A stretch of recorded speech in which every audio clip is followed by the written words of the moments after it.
Doop. Doop, doop, doop, doop. Is that working? I think it's working. Hello! Sorry for the slight delay. Well, first of all, welcome to Shanahanigans Live and sorry for the slight delay. As you might hear, there's actually no super special microphone that's normally here, so we had to do a bit of rewiring to set up the Mac because there's actually no audio coming through. But hey, I hope you hear sound. Do you hear sound? Yeah. How's it all going, guys? Kay's here. Hi. Yeah, I hope you can hear us, otherwise it's... Otherwise it's kind of useless. For half an hour. Yes, we've just been snapping our fingers and waving around. Yeah, there's a bunch of you. Sorry for the delay. We would have made it more. Sorry, no. Join the chat. There's a chat box there, so we know you're there. Yeah, we got some people there. People. We got TV Dinner. We got Claire. We got Colin McDonald. This is also... Is this the first Thursday?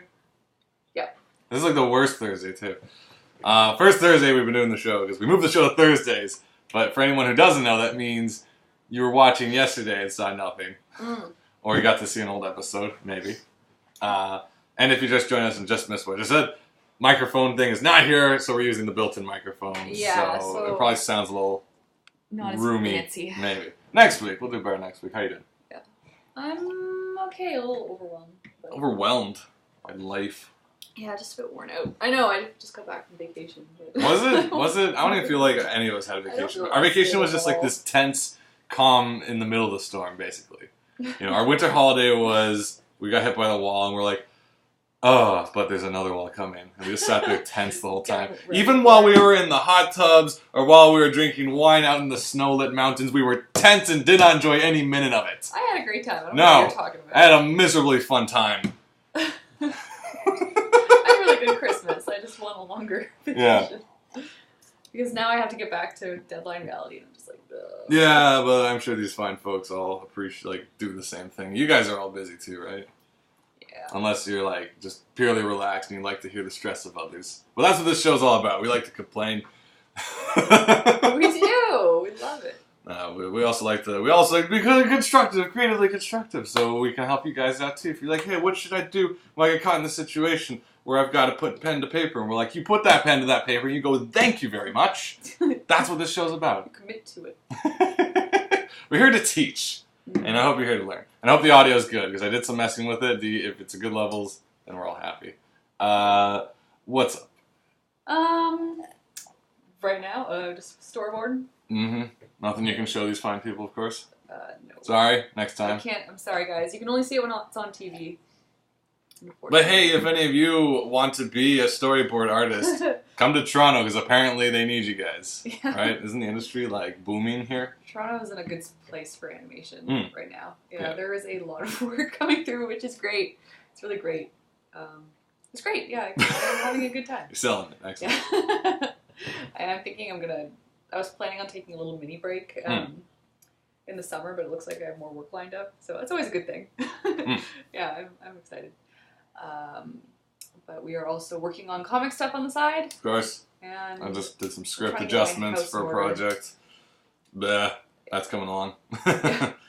Lots of little mini projects, of course. Some of which we can tell you about, most we can't. But I mean, hopefully we can start showing when we're working on it. Maybe we can show some sneaks. Yeah, I feel like this isn't the review episode. I think that was last week, but 2012 wasn't as productive as I wanted it to be. Of course, like there's a bunch of stuff that happened, and there's a bunch of stuff that's in the works that you guys haven't even seen yet, as far as like videos and audio and stuff. It's just, oh damn it! I have to make a freaking Twilight chapter like every month now. Why do I promise to do these things?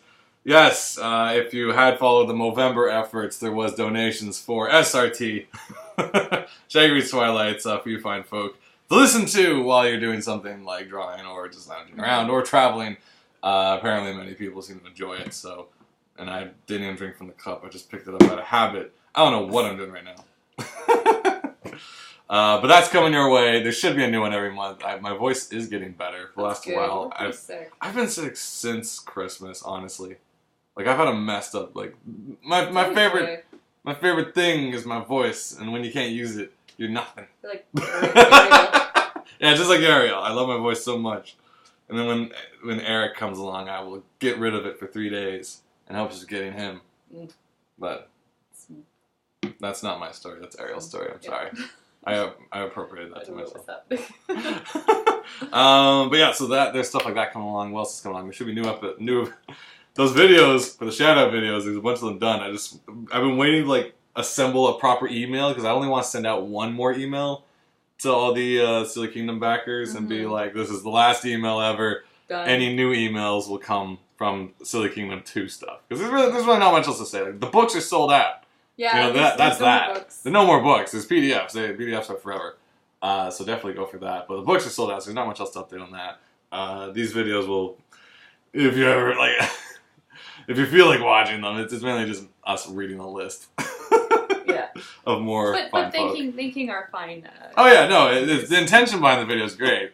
And it's just like us, you know, running around America and Canada, stuff like that. So that's great too.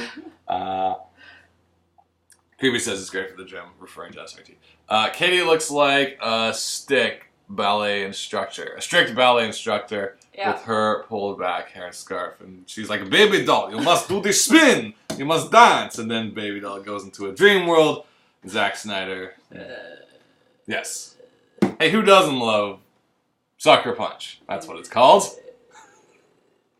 Speaking of movies, I saw a bunch of movies lately. I didn't, because we were going to do a review episode. Let me rephrase that. I saw one movie, and Katie didn't. I don't know why I said a bunch. I never see movies. Hey Shaggy, what's a good mic for someone who wants to start a podcast? I would definitely... I hear my voice. Oh, I should probably lower Is the this. speakers on? Good mic for... You're making it louder! Let me rephrase that. I saw Weird. one movie. That's time travel. Just like that movie. Loopers, okay. I was going to say The Departed, but I'm like, I don't think they go back in time in The Departed. They depart from their time. Yeah. Frame. Man, I'm just not on the ball, but apparently Master Cell says smooth segue, so I will say I am half on the ball. It's like a bear bouncing on a ball, and he's half on, and he's like, oh god! Poor bear. That's me. And the zoo is this. No, bears don't go on the ball in the zoo. Okay, let's rephrase. Going back a step. Circus. Well, that would be weird, though, if there was a zoo where every animal was, like, doing circus stuff. That'd just be wrong. But what is right is my segue to this. So, we won't start off with a movie that no one else saw or Cadence It's pretty new, too, I think, so. World War Z is something we can share an opinion I can talk on. a little bit about that. So, you guys may have heard of this book. You know, like... Or audiobook. Well, it was a book first, where it's all like, oh, zombies.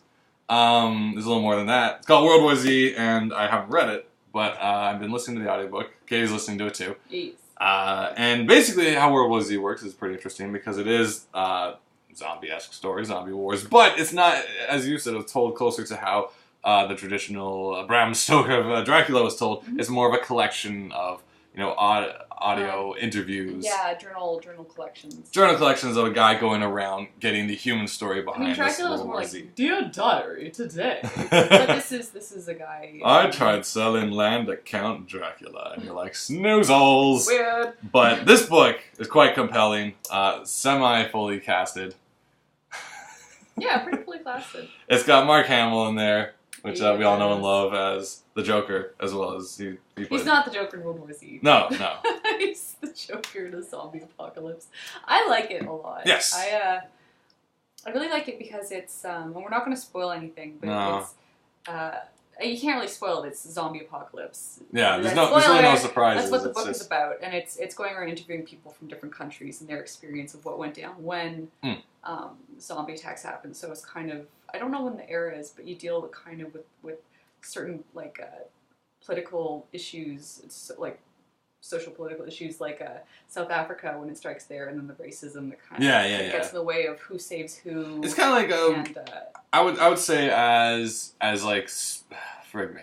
I know 3 of the examples I want to use for this. This is like this is to that. We don't know the 3rd example. Okay, how about this? Maybe I can help out. It would be like as Star Wars, World War Z is to the zombie genre as the Battlestar TV series is to Star Wars. Okay, yeah. An example of that I being, can see that. there's a Battlestar Galactica. Like Star Wars is like, let's blow up a thing. Star Wars It blew is, like, up. super fun. Yay! Yay! It's fun and silly. Battlestar is like, oh my god, we have racist people and pregnant people and political things. It's not, basically what I'm saying is Battlestar was more about the social aspect of space battle versus, oh, we gotta kill Cylons. Like, there's that, but there's also, like, we gotta deal now with the criminal colony, and we have to deal now with why should we enforce childbirth because we're running out of people, and we have to deal with this guy wants to be the president. And it's like, it's more like the West Wing of zombies. Yeah, and that's why I like it, because it's very much like culture falling apart in different places, how people deal with that. So some people, it's you're dealing with people in, say, bigger populations where you're actually running a community, and now the people who are most important are your plumbers and your electricians and people who actually teach you to do something useful. And that kind of makes the people who used to be making a lot of money making phone calls really angry. So you got to the same chapter. Yeah, that's what I meant. But then there's also, the people who get on the road, they take the road trip up north to go to little camps, and just how people fall apart. Where you start out really friendly, I feel and like you get scared of each other. I haven't watched any Walking Dead, but I feel like doesn't that happen? I feel like at least that aspect, pretty close to that. The let's all be buddy and survive. Then did you touch my lawn? Yeah, and it's like pretty much. This just starts to fall apart after a while. People get territorial in survival. It's basically a story about survival and politics. And I mean, I guess that's not so different. I find most zombie stories would be about that. But I like it because it's different points of view in different parts of the world and just different things happening. So I feel like you might say like most zombie things, but I think most extended zombie things kind of have to go into these stories. Where else your 2-hour zombie movie, the focus is just, oh my god, zombies, let's survive. And that's the end of it. And it might be like we're running out of bullets, but this is more like, they're dealing with people crossing borders and and there's some cool stuff, like a lot of like American refugees have gone to Cuba, and now they're all like put to work in like Cuban fields and stuff like that, and switching, and job classes are changing, like a whole nother subclass. There's really interesting like kind of political and social stuff in this World War Z, which we are enjoying. Yeah, I'm finding it really captivating. It's compelling, except for that one guy. I'm not sure which dude that is. The guy who distracts you beyond. Oh, yeah, I don't know. Maybe I was... All the voices are really good, but for some reason I felt like the first voice was a guy putting on a fake... It sounded like, I don't know, it sounded almost like South Park where they put on fake Chinese accents. Yes. And that's what it felt like. It was making me so uncomfortable because it was just like, I don't know. And it was like the first character, so it sets the tone for the book. I remember getting really upset, and you were like, well, what if he is a Chinese guy who just doesn't have an accent at all, and he's mimicking, like, his dad or something? Yeah. Or what if he... Well, no, there's two sides of this coin. It's either he is definitely a Chinese guy who's mimicking the accent but does not have it, or he was a white guy born in China. Yeah. So therefore, technically, he is. For whatever reason, it felt as if you were reading it. Yeah. And you were it's like imagine you go to China to interview me, like this guy you heard who knows the part of the story, and you see like this rice farmer in a hat, and it turns around and it's me. It's him. And then I'm putting on this ridiculous. I'm putting on this accent, and you're sitting there recording it like, huh? You're like, I kind of want to be mad. It's like, you sure you're born here? I'm like, yeah. It's a little distracting. It's a little distracting, but the rest of the story is excellent. There's some great voice casting. There's some great... It's very compelling stuff, and there's like kind of action-ish stories. There's very solo stories. I love the different narrator all the time. That's what I find really interesting, because like, I mean, I don't know what the movie's going to be like, because is it Brad Pitt or Christian Bale?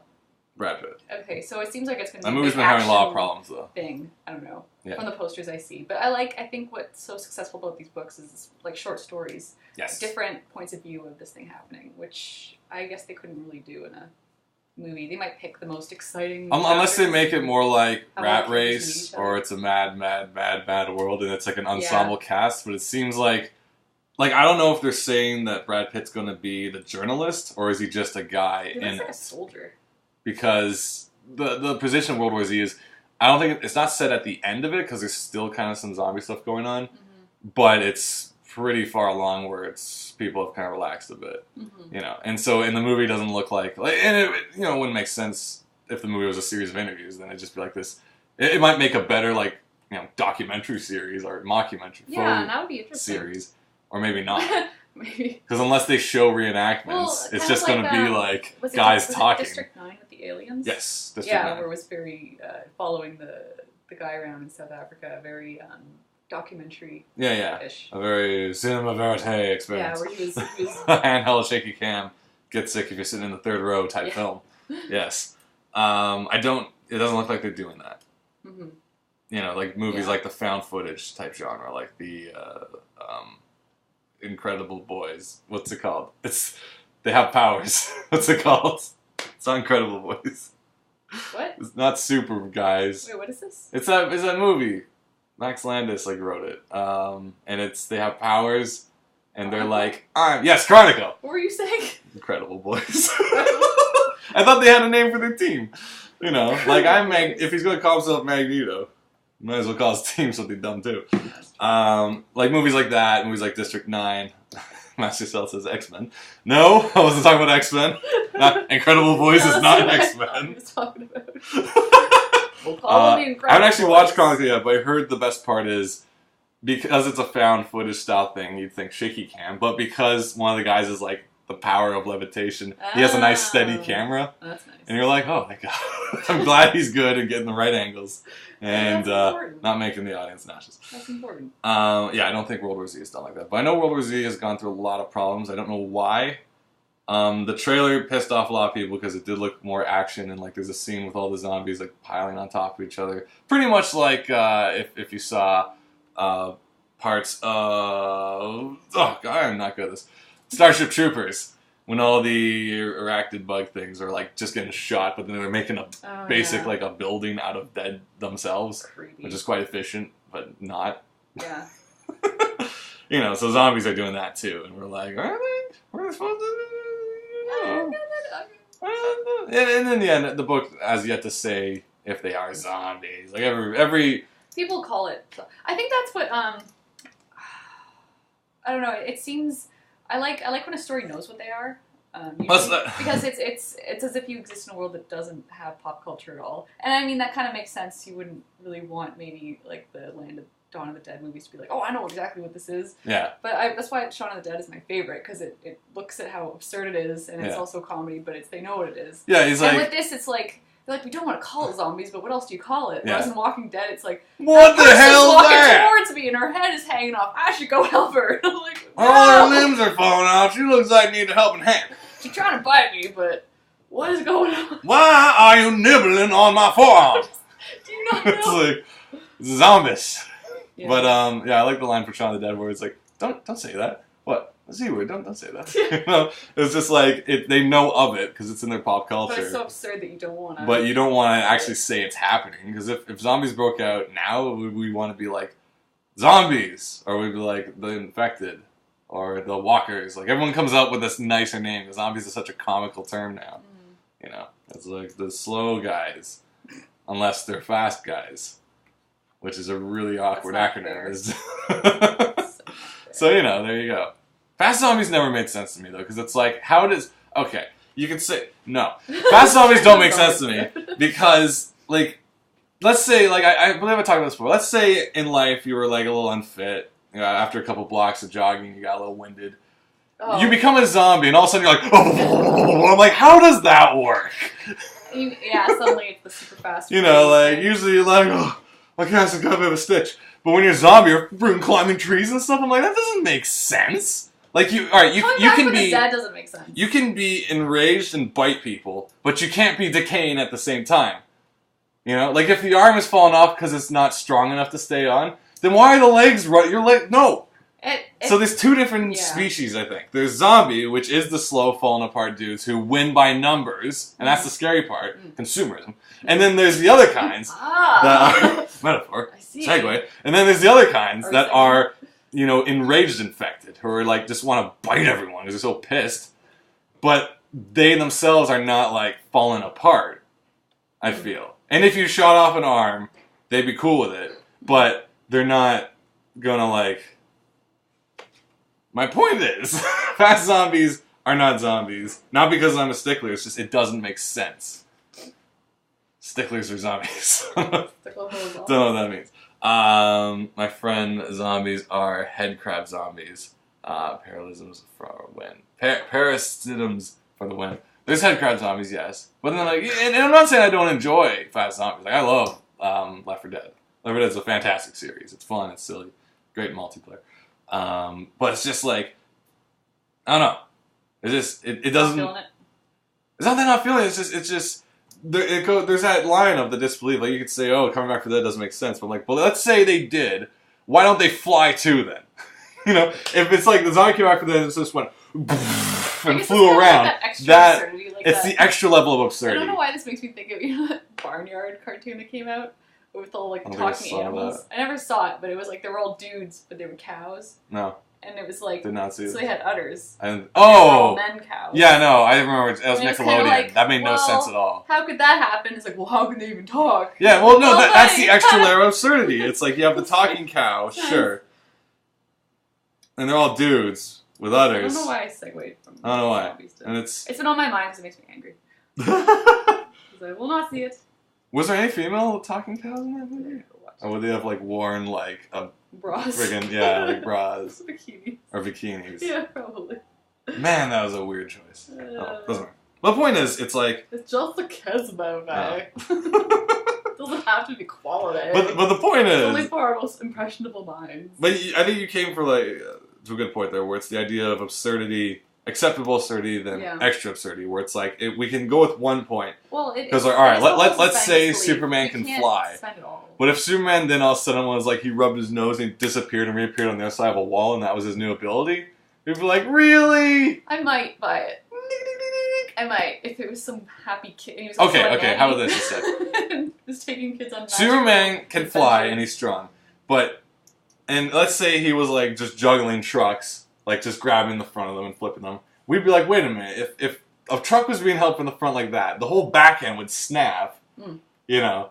And it's like, well, if he could fly, why can't he juggle trucks without them snapping? And it's like, well, because there's a certain level of reality you need to make the spectacular spectacular. You know? Where's the vernacular? It's basically, you need some reality to help support your fantastical. I think it's also maybe tone too, because if someone punched Superman, he was like ping, ping, ping, ping, like bouncing amongst buildings. You'd be like, is this a comedy? Yeah, I don't know. No, what's happening? Where we left off, they feel no pain, so they can push their muscles further than the normal human. There is that. They can pump it. They're just kind of breaking apart. Is what's happening. The only way it works is if they literally fall apart from walking themselves, raged like that. Because I think, like, with the new thing, like, I haven't seen any of the 28 Days Later stuff. But they weren't zombies. They were, like, enraged. There was an aggression juice. Juice? Yes. They had aggression juice that morning. So, and that made them, like, stronger, faster. Because it was, like, consider the difference between the steroids compared to a kill uses. The kill you drug just makes you fall apart. The steroid makes you, bah! And both could be like lead to like the mindless state creature that don't feel pain, but they have two different ability sets. One is just annoying and outnumber you, and the others are like, oh god, we gotta run. Yeah. You know. So you gotta pick. You gotta pick. You can't have both ways. I think the one thing World War Z might be stumbling on is they kind of go both ways, and I'm not sure which one they're doing. Because they treat it like the average zombies are like, oh, and then some are like, there's runners! I'm like, oh, is there spitters too, and hunters and witches and tanks? Like, what is this? And, I'm trying to think of all the other ones, but I don't remember. And hunchbacks, and... There's a hunchback? Well, from the second one, there's like these little guys who jump on your back and go, oh. And they run around and control you to a degree. Oh, that's awful. Yeah, they suck. Make you run into a horde? Pretty much, yeah. They're rough. You don't want to deal with them. You want to get them off as fast as you can. I find they're the worst. Honestly, I'd rather the spitters and the... No, not the spitters. Smokers. They're just slippy little tongue.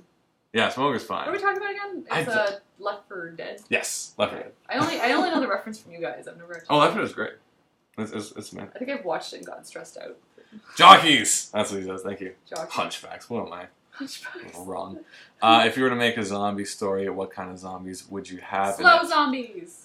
I think it's already been done, but I was saying slow zombies with helmets. And the tagline is, aiming for the head just got harder. Zombies with helmets kind of thing. But I thought this a while back, but there's something they said. I think like Plants vs. Zombies did that. So there's something they said in this in World War Z. I thought they were referring to something else, but they didn't. But it was if someone they were talking about zombies trapped in cars. Yeah. Because when they were bitten, if they got infected, And they start would just die in driving. their That car. makes sense. But Yeah. they'd be in the car and they'd be stuck in the car. But the way I pictured it is they're driving around and they're crashed. Like they're not around. But I'm picturing this zombie that just knows Does that enough habit? to come after you, but it's actually driving. That's really Slowly scary. driving at you. So zombies in cars is what you're. But they'd be slow zombies in cars because they can't push the pedal down hard, so they're going like 5. And it's got the clutch and it's trying to like drive a standard And you're like car. freaking running, and there's like this thing putting along after you. It's trying to roll down the window to bite you. It's like power manual windows. It's like, Like I like that. Like it's that moment in Yes. Shaun of the Dead where you see the wheelchair zombie that's pushing itself in a wheelchair. Yeah, Like just yeah. a little bit of awareness. yeah, Of that's how still to use how a things machine. work. I have Robot Zombie says TV dinner with a computer backpack with the wire leading to each individual muscle. Scary. It rolls down the window and grabs it. Yes, that's true. Yeah, no, that's not bad. I like zombies in cars. Driving zombies. That's pretty good. Because that can go anywhere. It could be, zombies driving boats, Yeah, zombies and ski-doos. yeah. You always find them on some sort of vehicle. Like the kind of the bicycle races, zombies in the spandex on the bikes. Yeah, no, there's Probably that. get you. I feel they fall apart though on bikes because they'd be pumping it too hard. Oh, probably. You need the rage zombies for the Tour de France. You gotta be realistic here. You can't have a zombie Tour de France. It just doesn't make sense. It's gotta be the rage zombie. Zombies on a plane, hot air balloon zombies. I want them to still have the turn of the century mustache and And they little still top know hats. how to. It's like around the world in 80 days and they're chasing you in an air balloon and you're just like running. Oh. Yeah, like around the world in 80 days later. Kind of thing where it's an old. Yeah, I don't think I've seen too many.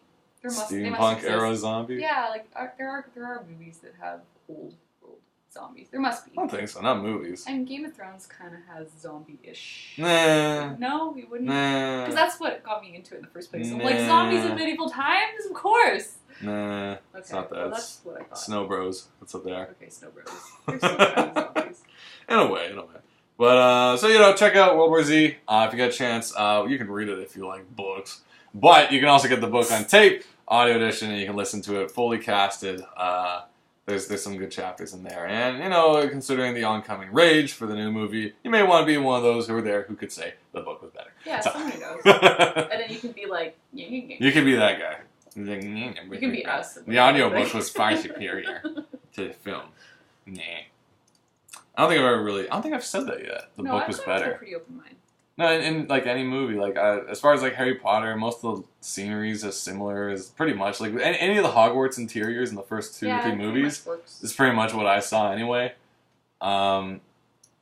Yeah, like maybe the characters look a little different, but it's too late. They're embedded in your brain now. Totally. Actually, and that's kind of the problem too. And I feel like I used to be a lot more, because a lot of times art is practicing your visualization, which is picturing what you want to draw and putting it on the paper. And I feel like when I was younger and I was a voracious reader of a lot of fantasy novels and like the Harry Potter books as well, like I would picture stuff really detailed in my head. But then the movie would come out and it would take over all that, and then it would happen again where I read a book and I'd see everything, and then the movie would take over that. So it's now at the point where I'm not even really visualizing anymore. I'm just living through it, picturing kind of just these shady figures going around doing things. In this it's like the thing where you don't actually see your own characters that you write. You just see like these blobs of existence. Yeah, and I'm a little sad about that because I feel I used to see a lot more deeply, and that would in turn inspire my own things that I draw and create. But now it's just I need to do a lot more research because things don't really pop in there that easily.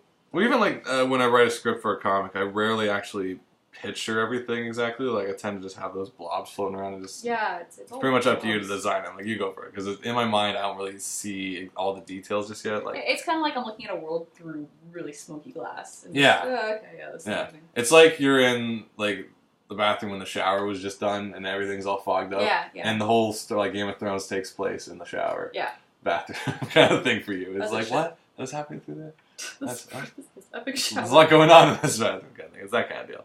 And I wonder, like, throw it out to you guys, if you guys write, or before you draw, when you're like coming up with comics and stuff or art, do you see exactly what things look like, or do you like they kind of come out more through the trial and error of actually drawing them. Yeah, because I will say, and there are comics that, you know, I've been planning since I was a kid, that there are very key moments that I have very deeply pictured and sketched out. But, I mean, for the one we're working on right now, it's going to be pretty much just, like, hammering it out and trying to rough it out. And, okay, how many ways can I do this? Well, because the thing, too, with board art, like, working on a storyboard, you know, usually what you're doing is you're reading the script and you're sitting there, like, afterwards and trying to picture the whole show as if it's already been done. But I find, for me, a lot of times, it's just plodding through and just very, you know, kind of a lot of hard work. Yeah, I don't know. Sometimes it comes easier, but... Easier. Did you listen to anything I just said? No, partly, because I was also double-checking something. I see. Just getting ready for other topics, because we also have... That's good. I'm just going to sit here quietly. No, keep talking. I like when you take over. It gives me a chance to like sit back and think. Kel was saying, that's what... no, everything's moving too fast. That's why an exercise I've been drawing stuff for the Dresden Files, because the only visual adaptation that exists changes so much that it doesn't overlap much with the book. Creeport was saying maybe a little bit of both. The frustrating thing about seeing exactly what you want beforehand is that, in my last case, you can never seem to live up to what is in your head. Yeah. And Kel also says, I gotta have the idea of a sketch. There's several ways to get it across. So. In that voice. Yes, exactly. If only I could draw. I'd do the same thing. Speaking of drawing! What's up? I finally watched Bravest Warriors. Bravest Haven't you watched Bravest Warriors? Warriors. It's a silly book. No, it's not a silly book. What am I talking about? Silly series. My mind is just afraid. I'm just done. Do the talking for me, internet.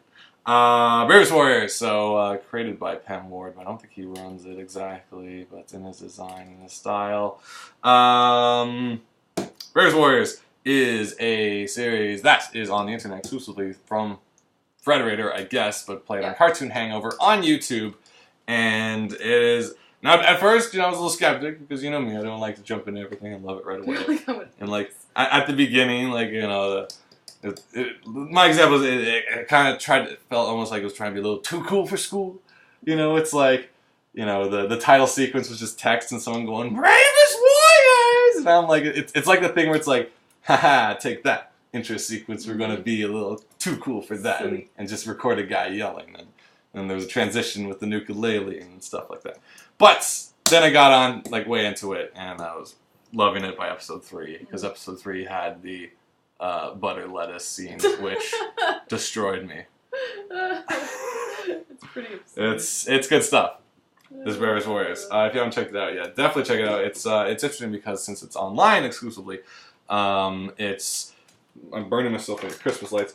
It's slightly, I'm not gonna say more mature, but it's like it's slightly it's an older audience as far as some of the content and some of the type of jokes. Basically stuff that I don't think Cartoon Network would let buy on those hours, which is fine. Like it's interesting to look at it because it's like to say that someone has the freedom to do whatever animation they want on the web, and that, like, this is kind of like the height of how, you know, crass or crude it might be.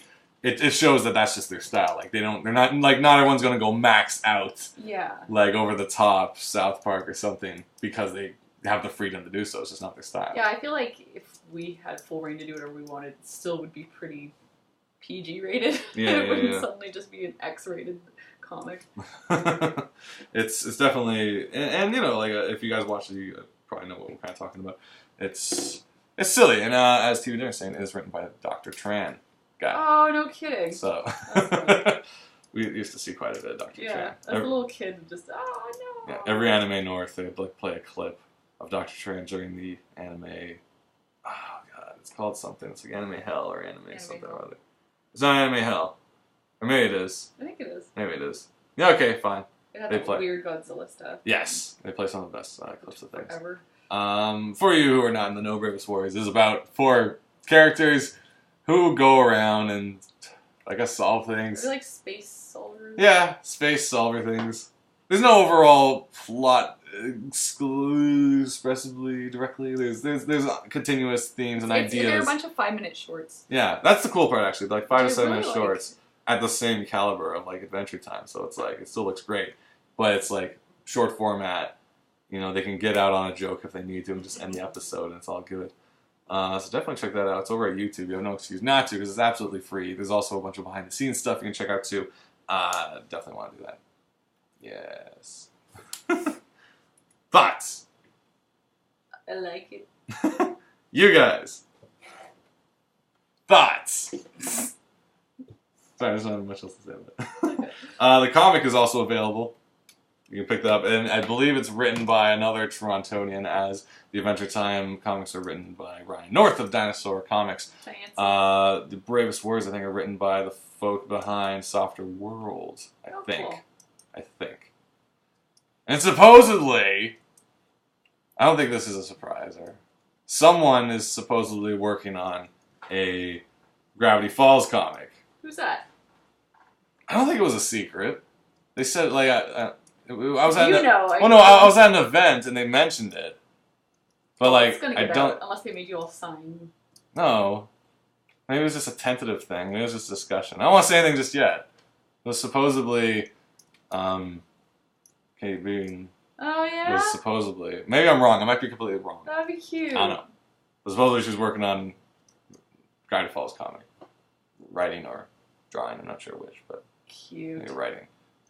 Don't quote me on it. I love this. Maybe search it. There was something I remember hearing in one of the Guys with Pencils podcast where, I don't know who said it, but someone said 2012 is going to be the year of the artist. And I feel for me it wasn't totally accurate because while I've been working in the arts, I haven't been working on my own art. So I was very lucky to be employed in animation arts, but year of the artist I would picture more as being creating creator-owned projects. But I think it has been a huge year for creator-owned projects and just animation to get cartoons to get huge and just seems to be a lot of cool stuff being out there and just a lot of really fun projects getting out there and a lot of Kickstarters being really successful for games and I don't know. It was definitely a big year for that. Like, it is interesting too. Like, I think that was one of the questions at the event. Like, this was like the beguiling Christmas or whatever, and they're basically saying like a lot of these like independent comic artists are now getting like hired to write the comics for these properties,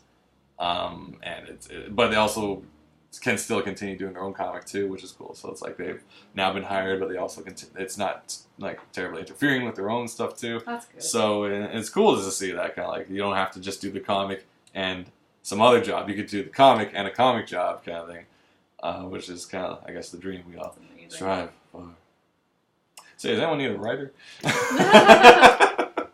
Jumping back in, we have TV Jones saying, I like Bravest Warriors, but I'm not so sure about the butt episode. That one seriously weirded me out. Well, with absolute creative freedom, that's what you get. You get butts making out with each other, apparently. Yeah, it was You'll have to see the show to understand. Weird. Master Cell saying, Gravity Falls comic confirmed, quote Shaggy. No. I didn't confirm nothing. Everyone. I didn't confirm nothing. But yeah, it's something I heard wind of. And go congratulate KB. No, don't blame me. I have nothing. They should have said something to not say things of what they said. I'm pretty sure they wouldn't have said anything if it wasn't at least somewhat close to being accurate. You should contact them to write for them. Jeez. You want to write? Contact Boom. Wait, Boom? What does Boom do? They're the ones making the Adventure Time and Bravest Warriors and probably... I feel like I don't know if I know those properties well enough. Or I guess, well, that's like, alright, so here, writers, listen the hell up. No one knows. If you want to write for TV, one of the things you do is called a spec script, and it's not necessarily for the show you're applying for. You write a spec script, which is basically a proposed episode of some series, next few 3 or 4 episodes, to show that you can take pre-existing characters in their context. In as much as, like, artists in animation have to be able to draw this on style, on like character. You writers have to be able to write an episode of the characters with the flows. And, you know, it's something that can be tricky because you might be putting too much of your own influence into it. If a lot of your jokes and stuff are a lot more of your taste and, you know, your knowledge base, like you're having a bunch of like video game references in it and the show doesn't necessarily do those, all of a sudden you've lost that job. Maybe. I don't know. I can't guarantee that. But look into that. You know, a good practice. I've yet to do this because I had really no interest in writing for TV. I wanted to write for something else. I didn't know what. Maybe just comics. Maybe radio plays, though there's no business for that in North America. Maybe in England. Segue, we're moving to England. Yes, I'm joining BBC 8 on the radio. Because they have a bunch of different BBCs online. But definitely something you might want to look into is practice writing shows that you know. Say you wanted that one more episode of Sailor Moon. Maybe you can write it for yourself. Maybe you're in the midst of watching friggin' whatever show and the new season's coming up. What do you think the next episode is going to be based on how the season finale? Give it a shot. Who knows what's going to happen?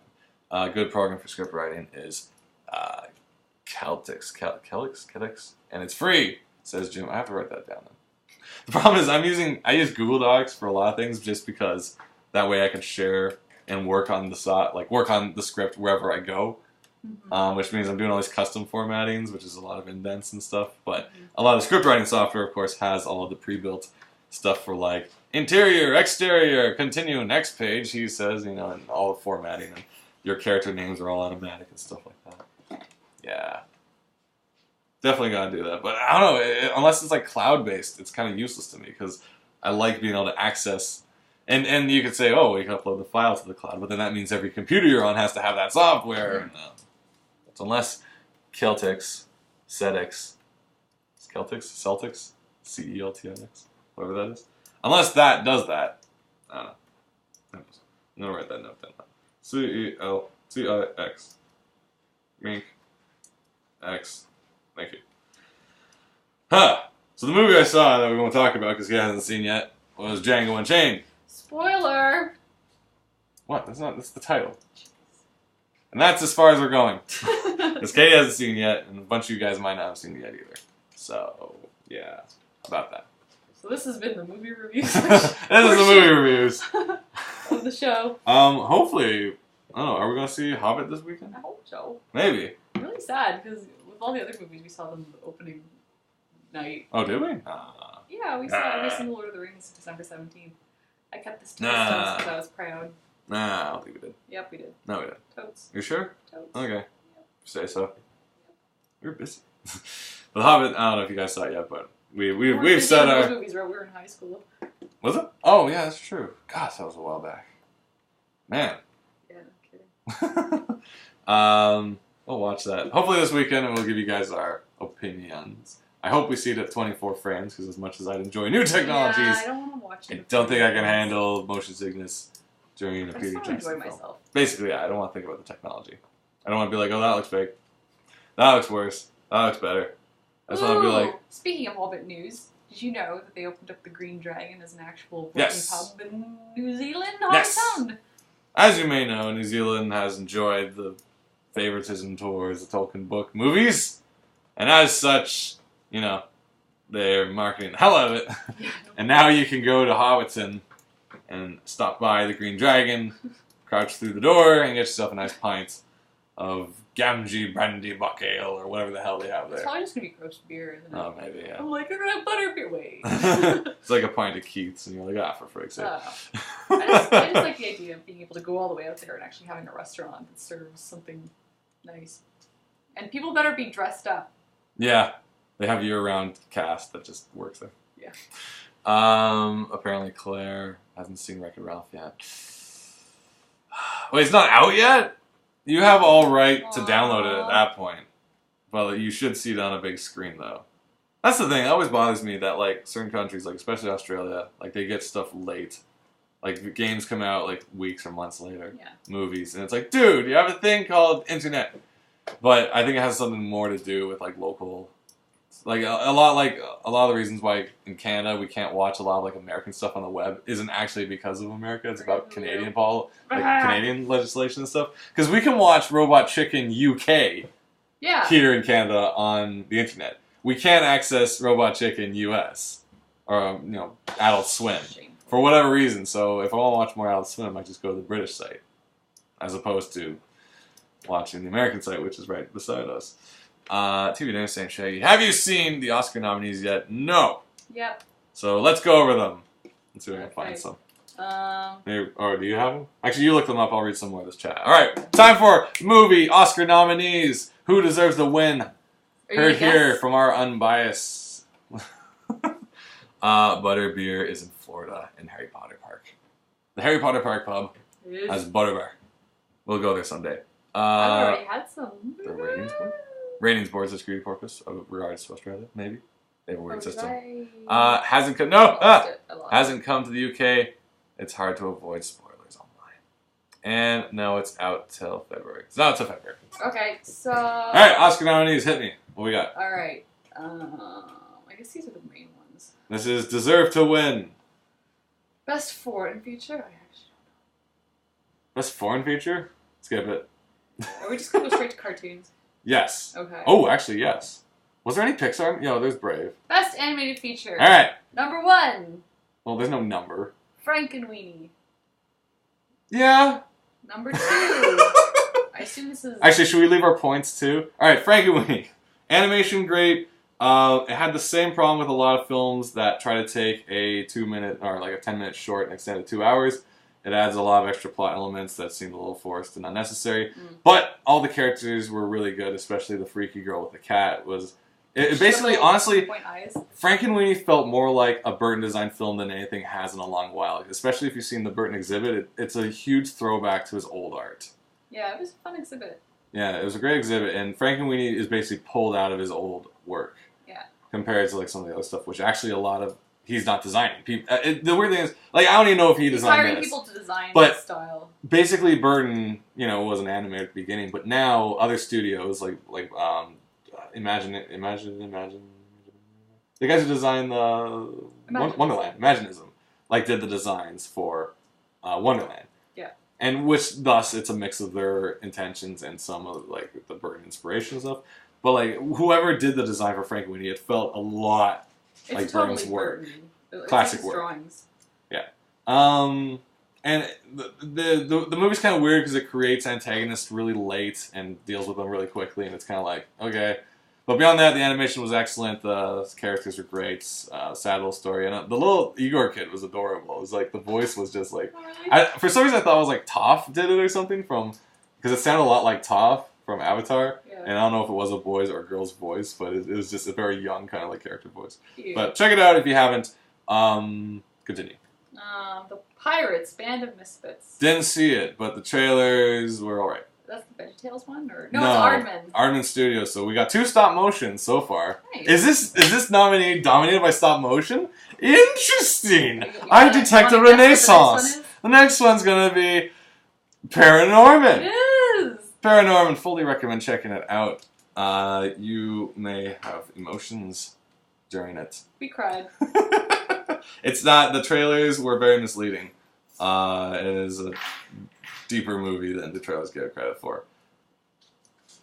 Go check it out. Very brave for a lot of... Felt weird that they had a tie-in with Pizza though, because it's get the Paranorman fries box, and I'm like, really? I feel like the Lorax should be selling me a car again. Anyway, continue. We'll go to that. Brave.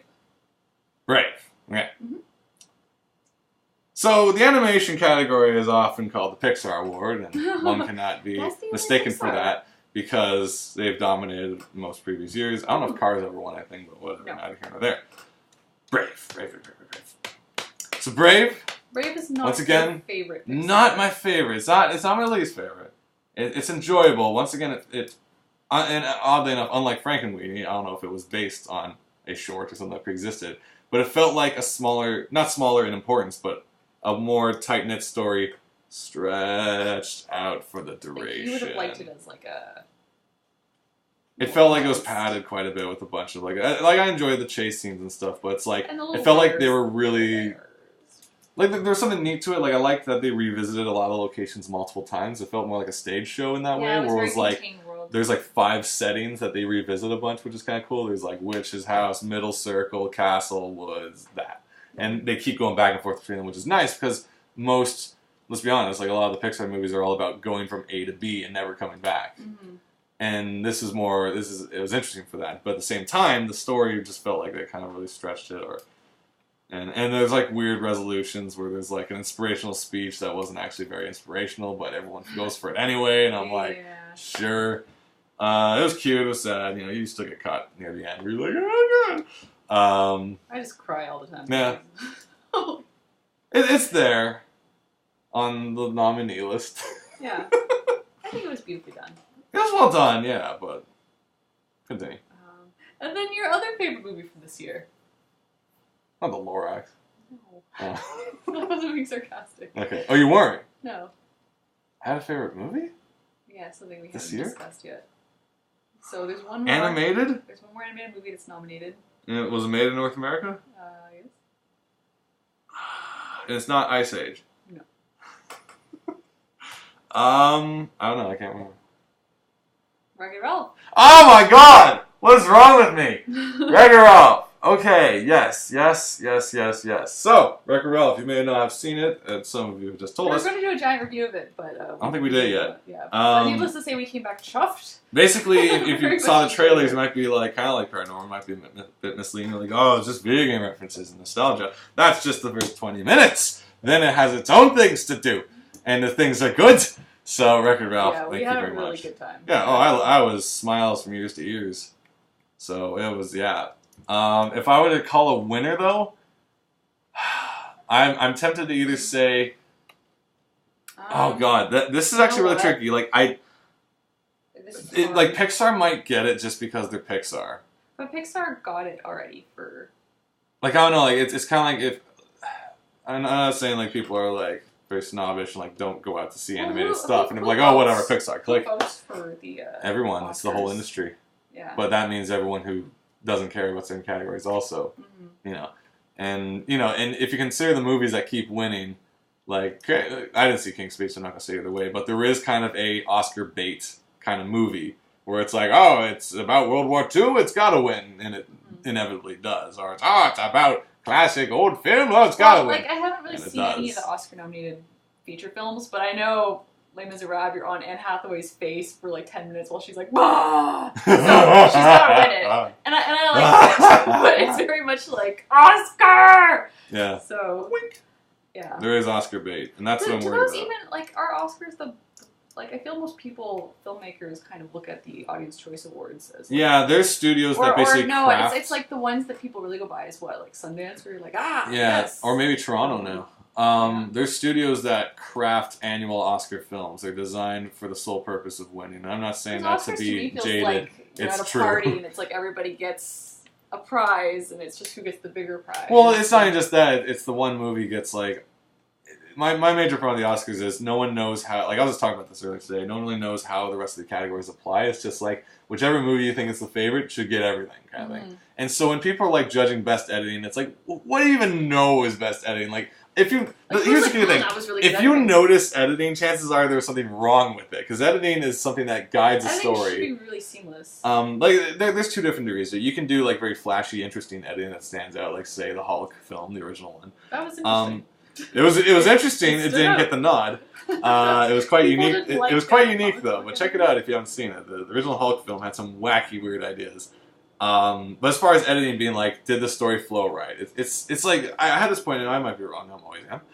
But it's like it's easier to say whether like a performance was good, or a song is good, or story is good.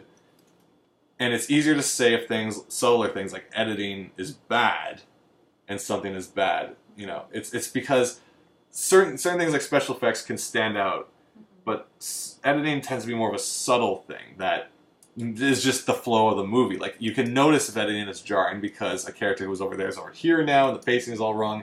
But are you ever sitting there after Lord of the Rings and be like, that was cut together really well? Yeah. Like unless you really know what like. It feels like maybe editing comes into play when it's like a sequence that's shot very. I don't know if you would call it editing if it's like a sequence that's really exciting and it's building up and there's a lot of cool things happening. Like say Saving Private Ryan. Yes.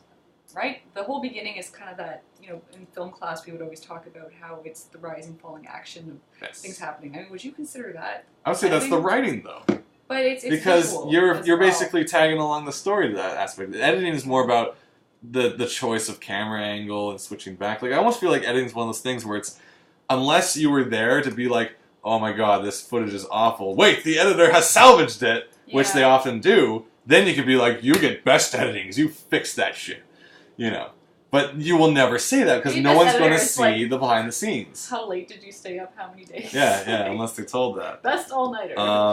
If I were to say for best editing, as far as editing that's stood out, but it still worked, I would say, Because crap. for me, it's sequences, right? Cloud Sequences, Atlas. I remember. Because the reason I would say Cloud Atlas is because despite, and maybe this is just the writing, I don't know, but despite it being about 6 different stories or whatever, all the emotional high points and low points wove together so seamlessly in the edits that it wasn't jarring from switching from one story to the other. Right. Because a chase in one was a guy going through a book in another, and a guy doing this in another, but even though they're all different activities, they all match the same tone.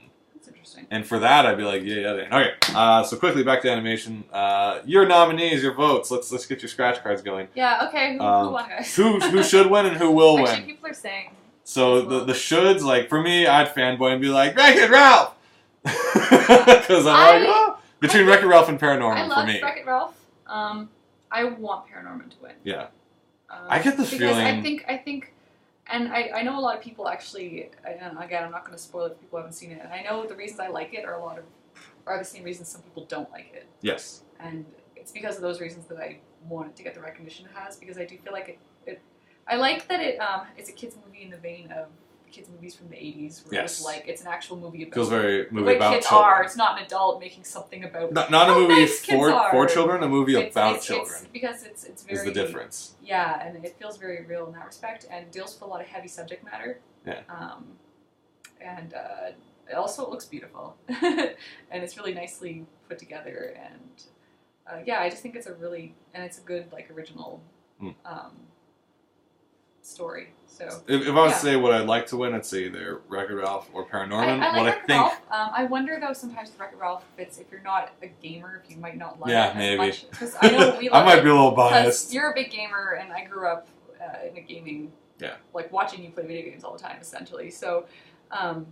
I got a lot of the in references, and also, I mean, I love Sugar Rush. The visuals are so good. It's so cute. Yeah, I hope either one of those wins. But I mean, I feel the ones that will win though will either be. It's tricky because I think there's certain things weighing on it because the Oscars never make sense. But it's like Brave might win because of the Pixar award, or you know what? the dog I'm one gonna might say win Brave's probably because, or Frankenweenie because it's either a throw to Burton if people are like, yeah, What? and it's a remake of his original, and people are like, I remember that dog short. That came a long way. You know? Yeah, it's true. But on the other side, I think Paranorman might win because of this. If for those who saw it, I don't know, because it had those elements. You're like, oh my god! Like if I was to pick a movie that had the most impact in theater for me, being like, holy crap, it would be Paranorman. Like a movie where it was just a theater of silent people, like. Yeah, I had the most gripping. Okay, next category. What we got? Oh, are we actually doing this? Okay. Let's just do the ones we like. Let's look at best editing. Let's do best editing. Because this is you. Go for it. Animation's me. Best editing is you. Rocket. What we got? Let me see. And we'll say whether it deserves it or whether. Editing. Lincoln. Didn't see it. No. Silver Lining Playbook. No. Didn't see it. Life of Pi. That's another book. No. Argo. I heard it's too long. No. What's Argo? Is that about a horse? I'm thinking football, but I don't know. No. Zero Dark 30. Yes. Okay, good. I didn't see it, but I'll say yes. Okay, so if you guys are doing a best and stuff. If you want our expert opinion, movies. What's another good category? Okay, makeup, costumes. Like what we got? Wait, okay, costume. Anna Right. Karenina. What? No. God no. I don't know what it is. Les Miserables. How many costumes were there? Like 30 or 40? 30. 30? 30 costumes? No. Continue. Lincoln. Yes, because they like the hat. Okay. I guess I just won't bother with the rest of them. What else we got? Cinematography. All right, Rocket. Skyfall. I'm gonna say yes because I love the final. For you or for 20 real? minutes of it. For real? Yeah, like, do you think the audience, the Oscars But the will? thing is the dude who does the cinema of it. And I don't know. He's probably won a whole bunch of them, but he's the guy who does the cinematography. Oh. Wait, is it cinematography? No, there's two different things. One is cinematography. One is. But he's the guy who does all the like Coen Brothers movies. You were talking about this, where I said cinematography, and you were like, it's the difference between conceptualizing it or. I said that word? No, someone was saying it because someone was saying that people use cinematography wrong. The word doesn't mean what people think it means.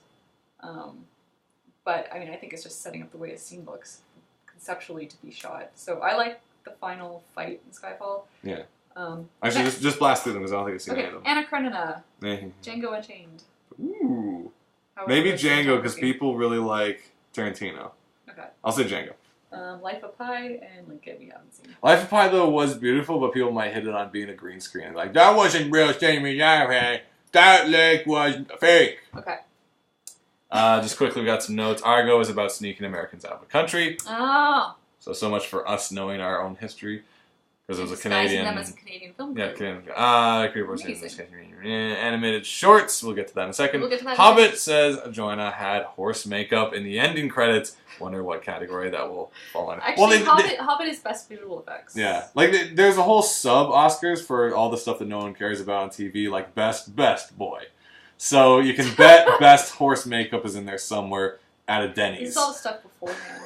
It's like they do that. They have like sub Oscars. They have ridiculous awards shows all year round. They have like best motor, carburetor installation goes to, because everyone needs validation, not just the stars. Okay, best animated short. All right, I probably saw none of them. I Go for it. unfortunately don't know a lot. Is one of them a Pixar short? Give it to that one. Adam and Dog, Fresh Guacamole, Head Over Heels. Wait. What? Is Fresh Guacamole the one that was on YouTube with the stop motion where the guy was chopping up things? I would give it to that one because that was my favorite. That would be cool. That's interesting. That guy does a lot of stop motion cookery. It is. Aha! I don't know if it's going to win. Is Pixar there? Good for him. Yeah, big ups. I think that's it. It's the first thing that shows up when I say Fresh Guacamole. Good for him. Yeah, I want that one to win. I love that. Fresh Guacamole is great. Let me Oscar.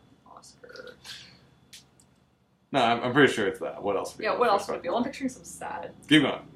Okay, yeah, that's it. Congratulations to that guy. I hope that guy wins. Maggie Simpson in The Longest Daycare.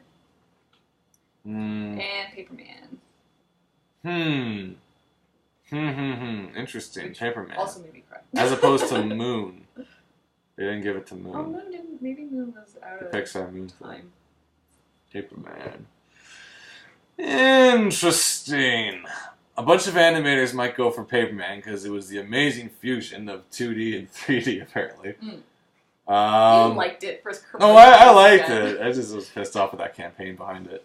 Well, like, Paperman's coming in 12 months. Here's nothing. And I'm like, thanks, guys. They're trying to get up. Here's a sneak peek of my face telling you about Paperman. So nothing for you. You know and what? Like, if you didn't even look, you would have been happily surprised to have seen the short before Wreck-It Ralph, and you would have enjoyed it. But because there's vlogs and you're clicking, you're sort of like, because they dared promote it. Everything good. Why are you promoting stuff? It's like it's part of the campaign to get people to see stuff. Otherwise, it just kind of goes through. And then, It was age of the internet. I have nothing against it. It was really just like a lot of people. I was constantly getting like these updates, be like, it's still being made. I'm like, what? To show me what it's about. It's like, here's me talking about it, and the picture of me talking about it. You know what, though? The thing is it's not that the guy who directed it didn't come to your door and you may as well tease you with stuff. It's friends of ours who would post stuff on Facebook. No. Yes, that's why you're like, nah, why are my friends posting this? You may as well kick in the door and be like, look at me! And I'm like, ah! Continue. I'm gonna say look at best picture because that's the only other one that's the main one. So, Beasts of the Southern Wild, which I've heard is really good. Idea what it is. Wait, what's this category? Best picture ever. Oh wait, isn't that we should say that for last? Best actor. Is Gary Oldman on it for like Tinker Tailor or something like that? Or Lincoln? Is Lincoln in it? Lincoln. Denzel. Probably. No, he's not gonna Hugh Jackman. He's not gonna get it. Bradley Cooper. No. Joaquin Phoenix. He played Lincoln. He's American. He has to win. I didn't see it. They should get us to be the Oscar presenters. We're just up there with a laptop being really irritated. Best Actress, Naomi Watts. Is Anne Hathaway there? No. Forget but she's a supporting actress. Oh, is she? Okay.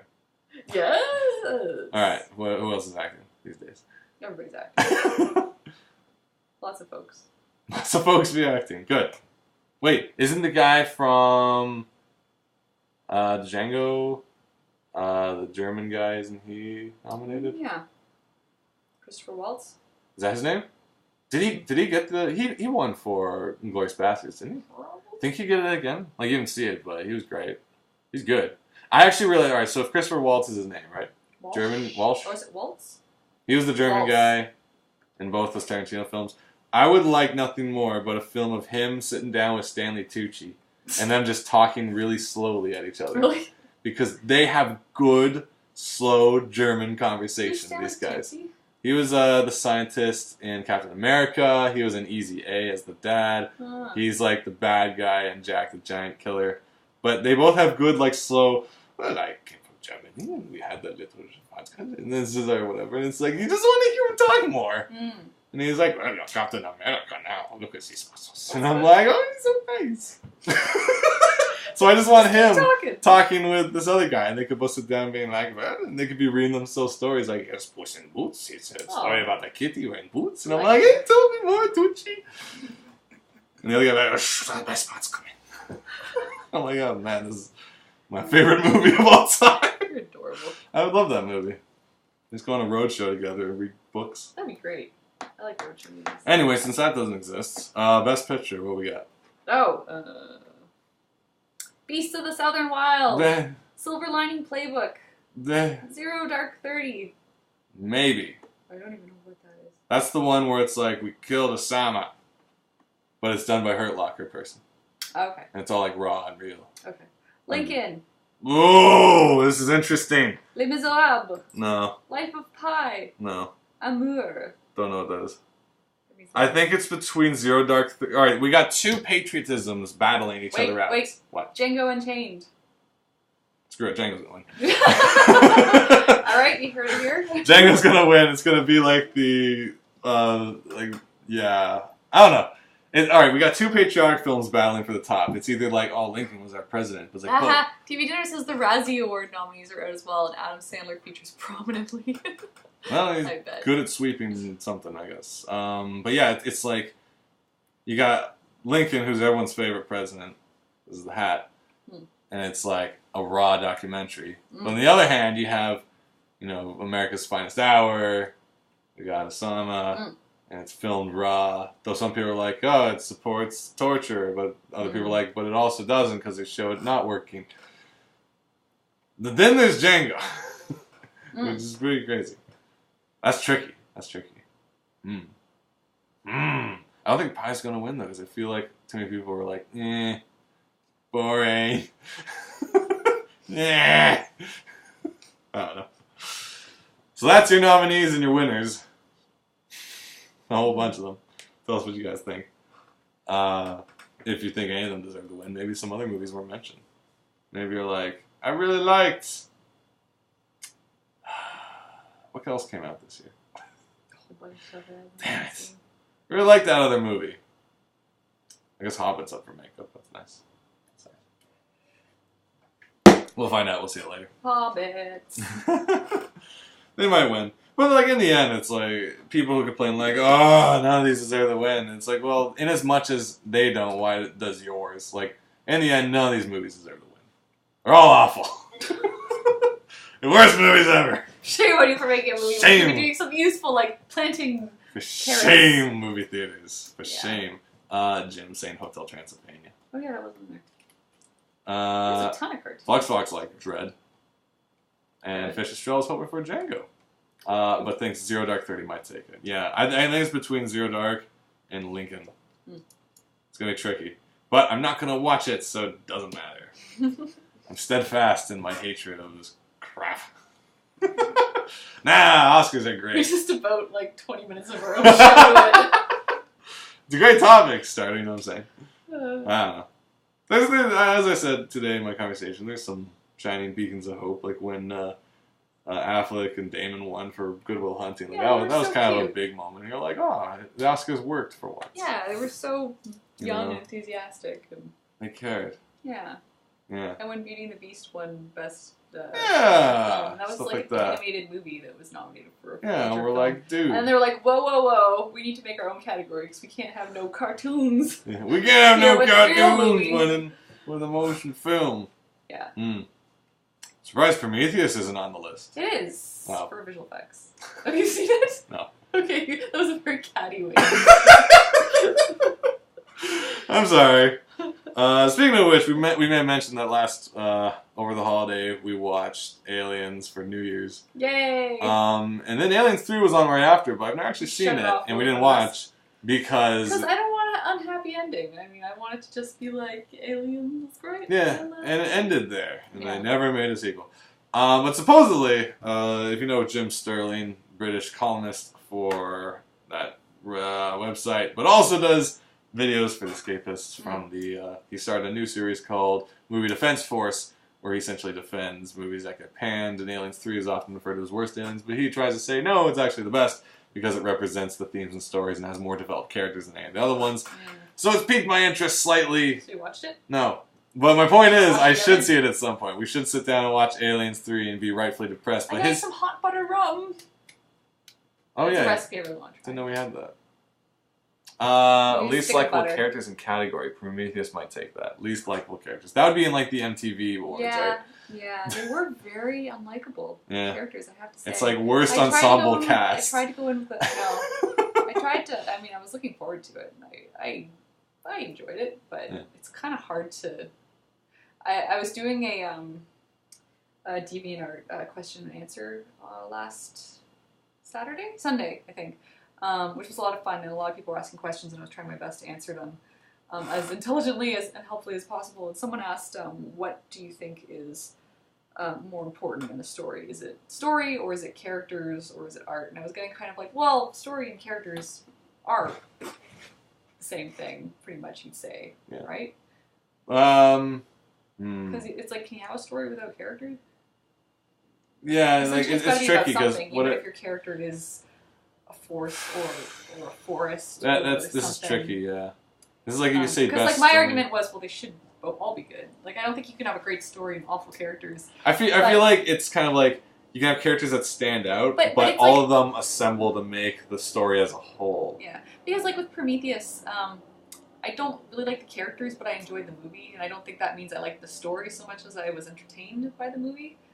So it's kind of this weird thing where but I think the story was flawed, but... Claire wanted to see it because of Michael Fassbender. He's the best! Likewise. He's like the best part. Well, the David trailer was great, where it's like, I do things that people find unpleasant. But that's what I mean. Like, I mean, it kind of, you get that kind of similar Alien venues where it's like, what is the android up to? And I'm like, whatever, I'm totally on Team Android. Just do whatever you're going to do. Do what you gotta do, Fassbender.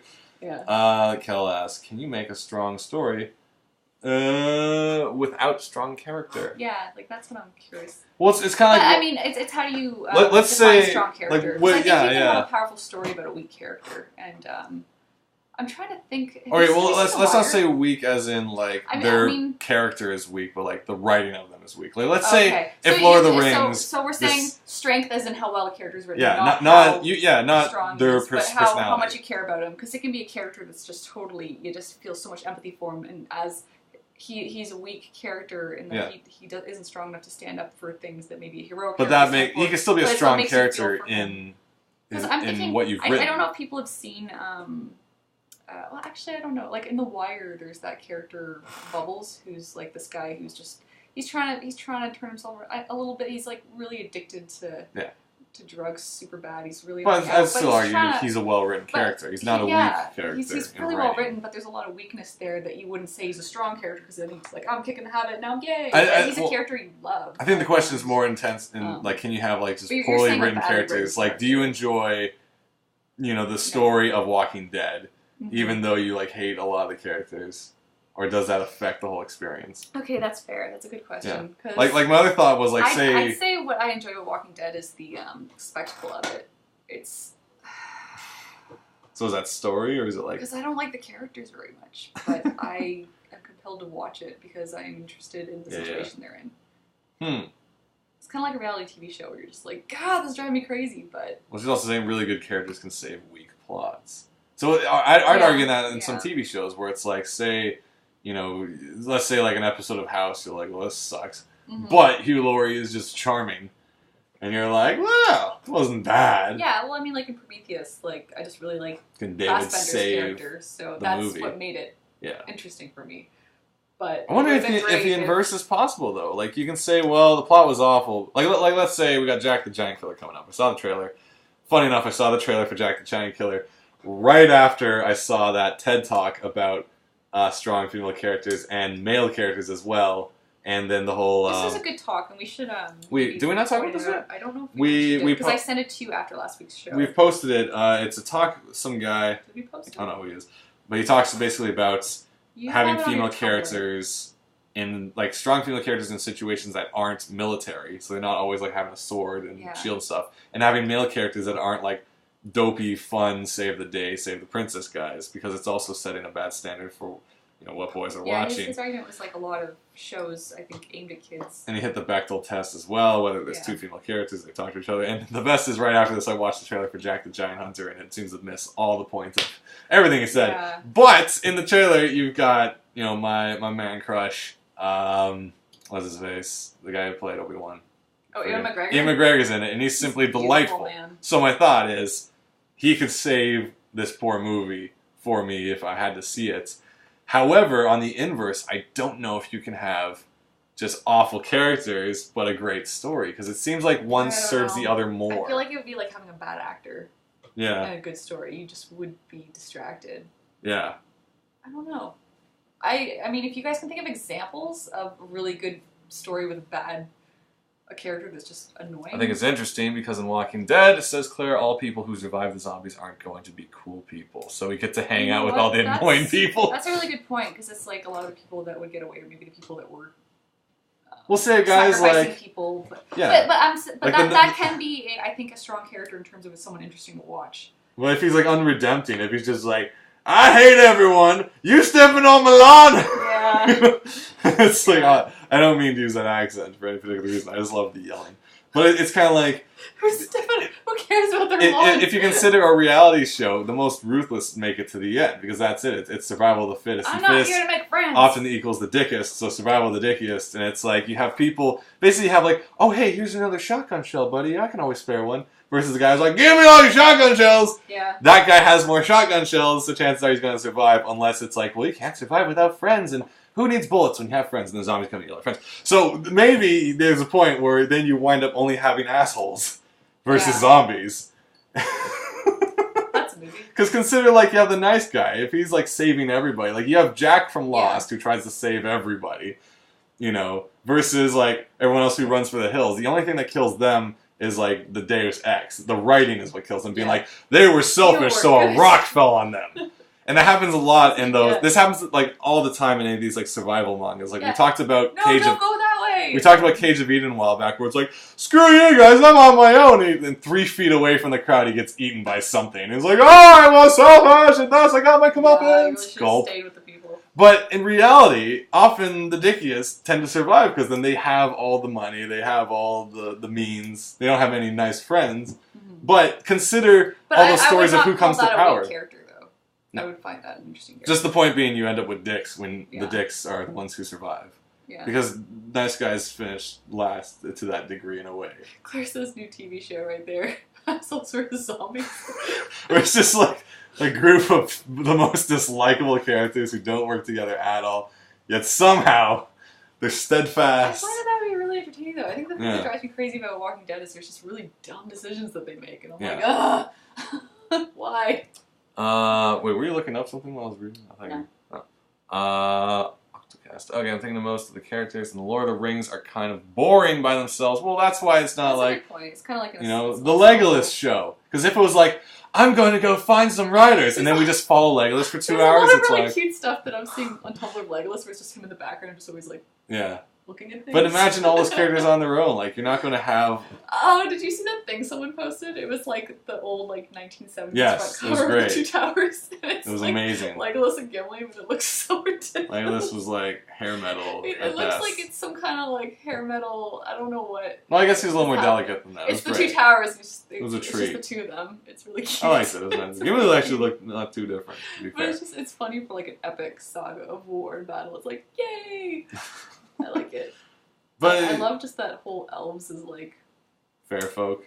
No, the fairest of folk. Like glam rock. Yeah, I don't even. Well, that's what it was, right? Yeah. You know, there's good. Actually, speaking of glam rock, I wanted to just quickly touch on. I think David Bowie just released a new CD now that he's like 66 or something like that. So a new album came out, but there was a documentary I watched because I don't know too much about him other than like his best of hits. but it was a look at how Bowie got his career going, and it was just an interesting look at like 10 years of trying to invent himself and failing, and inventing himself and failing, and this didn't work and that didn't work, and he tried to make something that was like, it took a long time for him to make that happen. That's the thing. And I always love seeing that, because it's the same as like Stephen King. It's like he wrote so many failures and nobody wanted it. Just kept writing, didn't matter, kept going, and then finally, Carrie, I think, was his big breakthrough, and then that's when people got interested in that.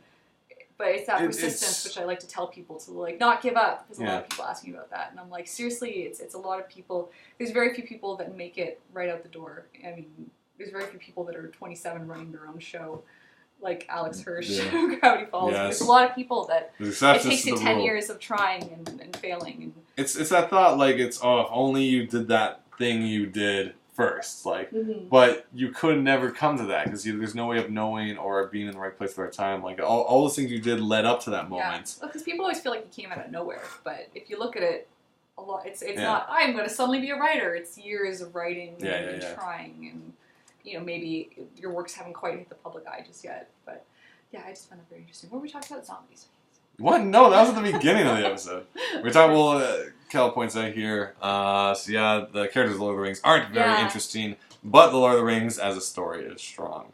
But each character is just a device for the story. I wonder if that often feels like apparent sometimes. Like, if you watch a heist film, you could see, like, oh, this guy fills this role, and this guy fills this role, but they themselves are not terribly... Like, it goes back to the whole interesting thing, like, if you, from Red Letter, well, it's arguable whether it was made a movie stronger or weaker, but, like, the Red Letter Media thing was, you talk to people about, tell me about Han Solo, tell me about Obi-Wan, in comparison to tell me about Queen Amidala, tell me about Qui-Gon. And the difference was, like, Han Solo is, like, a scoundrel, he's dashing, he's, quick to think, he's all these good things, but, like, try to talk about any of these other characters, and it's like, there's nothing to say. Now, whether the story was any better of Phantom Menace and the characters were exactly the same, would that have clashed with the story still and made it worse? I don't know, because the characters, I feel, are still an involving part of the experience. Like, Lord of the Rings may have been way better with better characters. So it's kind of like Game of Thrones is like an ensemble, but it looks really deeply into everybody's motivations. I enjoy some characters more than others, let's put it that way. Well, absolutely. But, I mean, Lord of the Rings, I think it was very much, it was a group of people going to get something done, so it was very much... I mean, how much can you focus on everybody? I mean, aside from fan fiction, like, that does happen. But, I mean, it was written more about the adventure, I think. Well, do you think, like, did Tolkien really write much character, or more he wrote events? Because, like, did he give every dwarf a personality in the original Hobbit, or were you kind of like, did they all kind of blend together to some degree? Because, I mean, the Hobbits had distinct personalities. Yeah. And I was curious about that. I mean, everybody had you could maybe describe each character in 2 or 3 words. You don't have to be super detailed unless you're making, I don't know, you need some kind of series. It's hard to do that. I don't know. It's an interesting point, definitely. Yeah. And, different voices. It's interesting because, like, if you consider the concept of a different voice, like, if you are the writer, every character comes from some aspect of you. So the nicest character and the shittiest character all came from something in your mind, whether or not you'd act like that or not. But the interesting thought is, can you make enough fully formed characters? Does that mean you have enough personalities in you to be fully formed personalities, like, outside of your own? That's tricky, because I think about that, and just, I'm so fascinated by writers who can write just these really compelling different characters, and it's just... I was picturing in my mind just a sequence, and I was like, can I even write this character? I've never experienced that. Yeah. And you don't always have to throw yourself into that. Like, I don't have to be someone who owns, like, a drug den to know what that character would be, per se, but you should research. Maybe it's the research you should do, and, because I know when something's weakly written, because I'm actually doing a book club right now, and it's a romantic fantasy book club, so not everything is... What are you reading? Okay, it's Felicia Day's book club. It's called... Felicia Days? Yeah, she's running a book club called... Okay, we're all grown-ups here. It's called Vaginal Fantasies, because it's all, like, sexy fantasy books. We're all grown-ups here, right? Yeah, you guys are all grown-ups. We all, whatever. But, I mean, some of the books are actually really great, and the one I just listened to was just dumb, and it was just driving me crazy, because it was like... I'm more interested in the story. I'm not super interested in the sexy times. So if it's the dialogue is badly written and the characters are just badly written, it's driving me crazy. But some people, it's like a well written book versus a badly written book, and you can tell right away. And I think a lot of it is the research you put into it, like how well you think about your characters. And because like when I was reading this badly written one, I'm just thinking of George R. R. Martin, and I'm like, man, like all the detail he puts into his characters, and this is just the worst dialogue ever. And it's pretty much like a fantasy porno where it's like, okay, Pizza Man's well, that's what you were talking about the other day. Well, all right, just in context was, of me, I'm trying to write, and Katie's doing some friend chat about books, and I just hear like, why doesn't the pizza man step in the door? It's taking so long. I was talking about just how oh my god, because it felt like the book. He's on the doorstep for like 2 hours saying, "Do you want pepperoni?" Yeah, and it was like the book was pretty much. It felt like it was like that Pizza Man thing, but it's as if it's like 2 hours of hanging on the front porch bantering. And was the book called the Seduction of a Pizza Man? Like it sounds like what was it about called? A dragon. Oh. Yeah. Wait, is that what the book was about, or what was it called? No, it's called Dragon, actually. Oh. And it's about a pizza man. Kind of. It's just I couldn't get into it. Okay.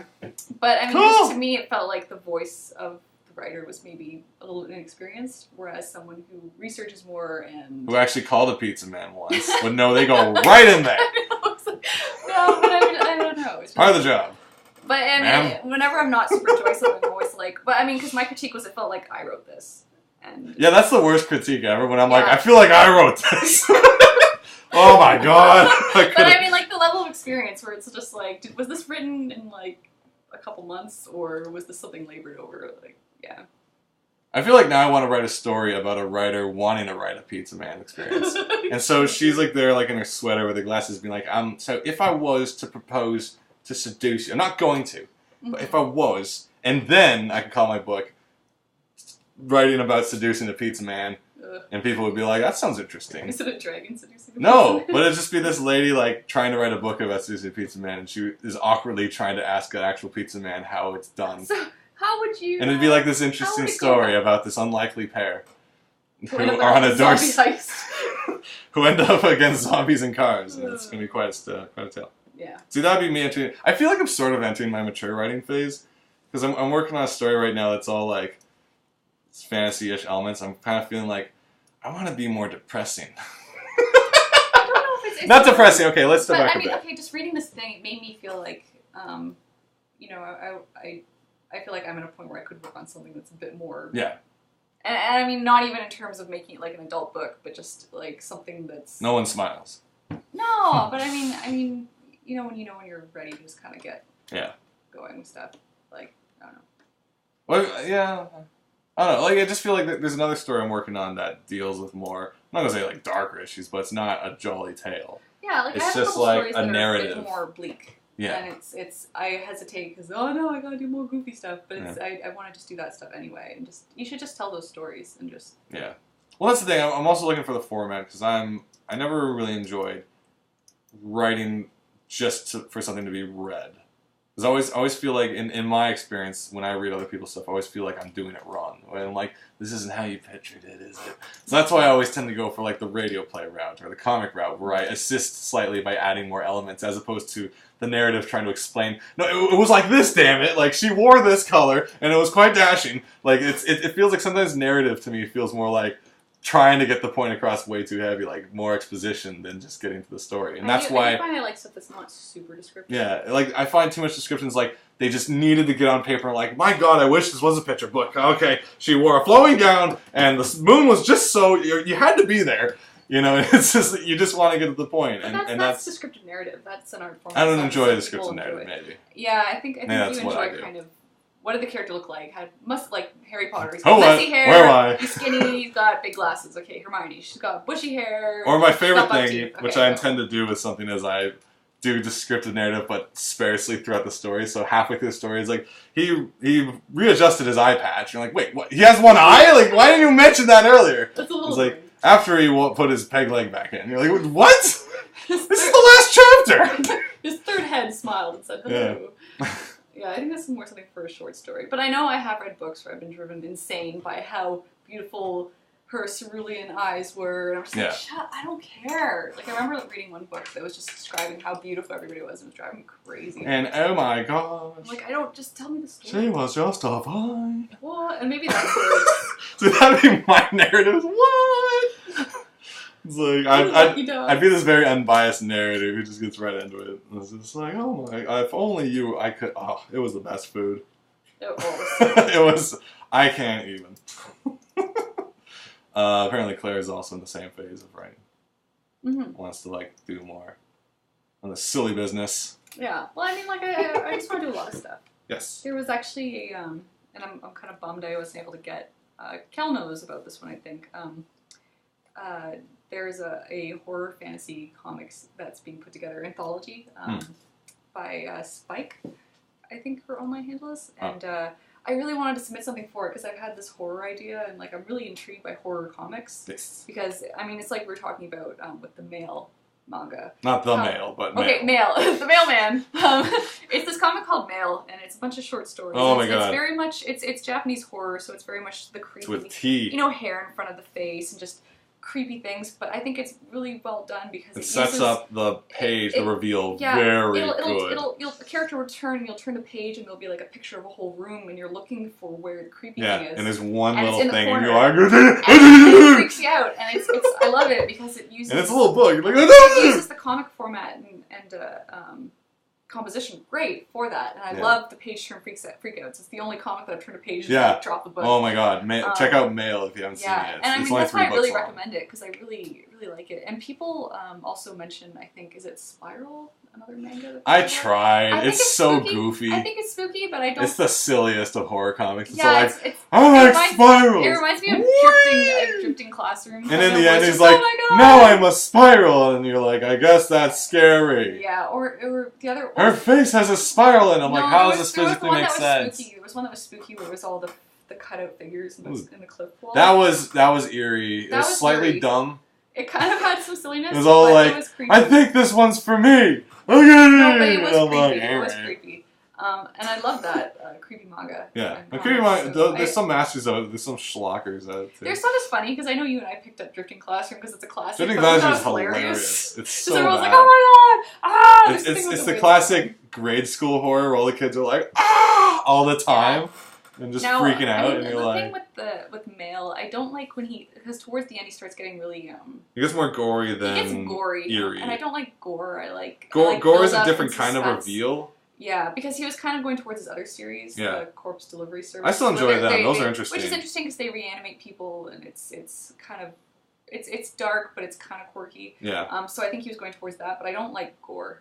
What I like. Gore as a reveal is not as good as just something that's unsettling as a reveal. Yeah, I love just feeling the shiver. I don't feel the shiver when I see gore. I just feel grossed out. But I love that. But I think that's the problem with Spiral was the reveal was not gore. It was just dumb. Because it was just like, oh, old man Pottery Barn was all about spirals lately, and he keeps drawing circles. And then the reveal is they open a bottle, and he's like squeeze himself into it, and it's like, ah! Yeah, it's kind of silly. But I always imagine the next panel just being like her slowly putting the lid back on, and just kind of going about her business. Yeah. Like, let's just ignore this. Saying Sleep of Reason is the name of the horror anthology. So, I mean, I won't be able to put my story in there, but I mean, eventually I'd like to stick it online. And just... My book was called Rhombus. Rhombus? It's what scary rhombuses. Scary rhombi. Yeah. I haven't really written a horror. I've written unsettling visuals for film that I think would be interesting. Mm-hmm. And I find, like, I'm more interested in pursuing, like, horror in daytime. Because that's, like, where it gets you. Because, like, at night, you expect to be scared. But, like, something freaky in the day, I feel is an interesting challenge. Because you feel like you should be safe during the day. Yeah, or, like, a creature that's, like, going more to the Del Toro school, like, more pale. Or even, Amnesia, Dark Descent, like more pale creatures versus dark creatures.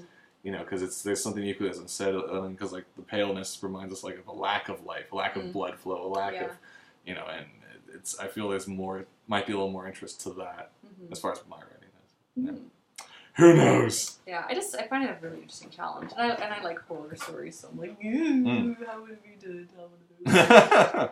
Yeah, I know some people do it really well. I have some stuff to say about Sleep of Reason, but I can't publicly. Yeah.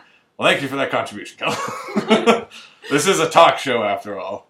Who else has things they can't talk about? Claire's saying my final year film is so much bleaker than everything I've done before, and everyone in my class is like, "What are you doing?" Yeah. Sometimes just gotta do what you gotta do. Yeah, I wonder. It's kind of like this year I'm starting to do like more musical things. I'm like, is that out of character? Yeah. We'll see. Because the big one I meant to get done for the end of the year, of course, wasn't. It was just a hint. It's one of those split screen singing things that I experimented with. I'm probably never going to do another one again. But there's something else I'm curious of doing, which I brought up. You hate it when you sing. Yeah, oh god, I hate it, but I did it. You're going to put it in the Oh man, there's one video out there that you guys haven't seen that's like hanging over my head. One of my high school teachers still shows it. Oh no. Jeez. So what are you singing? It is one of the few things that when I consider him playing it for other people, I do this thing in real life where I just start contorting. Because I have this thing where, like, if I could be anywhere, I could be at work or at home, and I could think of a memory, and if it's that unpleasant, I'm like, or I'll say something out loud, like, and I won't explain myself, but it's just, there's this one fucking video. I'm sorry, but I just wish I never made it.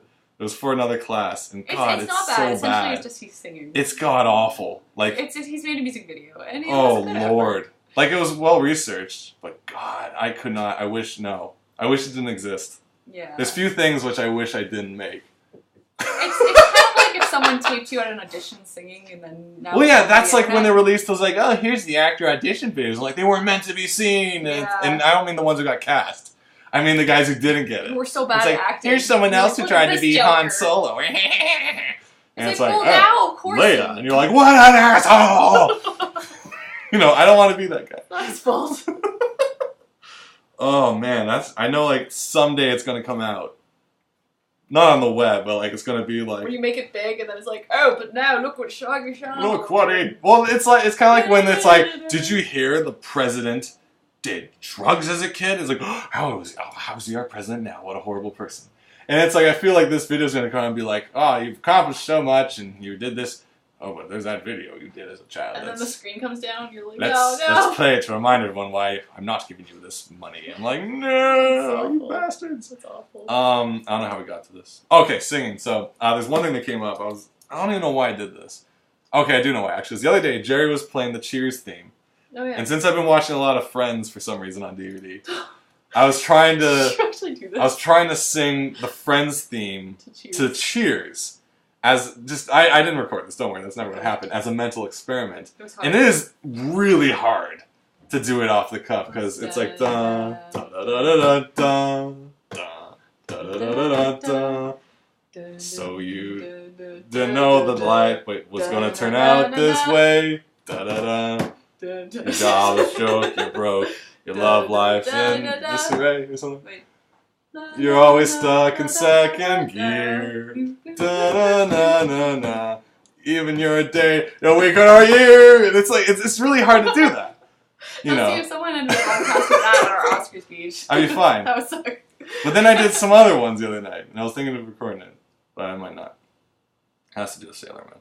TV didn't really want you to post it. I know. Screw you. You post almost the worst thing ever. Did you see those letters from the guy who played Obi-Wan to his friend while filming Star Wars? It's all him like, man, this dialogue is awful. If we keep getting more awful dialogue. Sir, what's his face? So much money for this. Or do you mean I think young what's his face? No, it must be Sir. Sir, oh God, what was his name? Sir, yeah. Let's see if I can get to it before anyone else does. I've never seen anything else he was in, actually. Mr. Obi-Wan.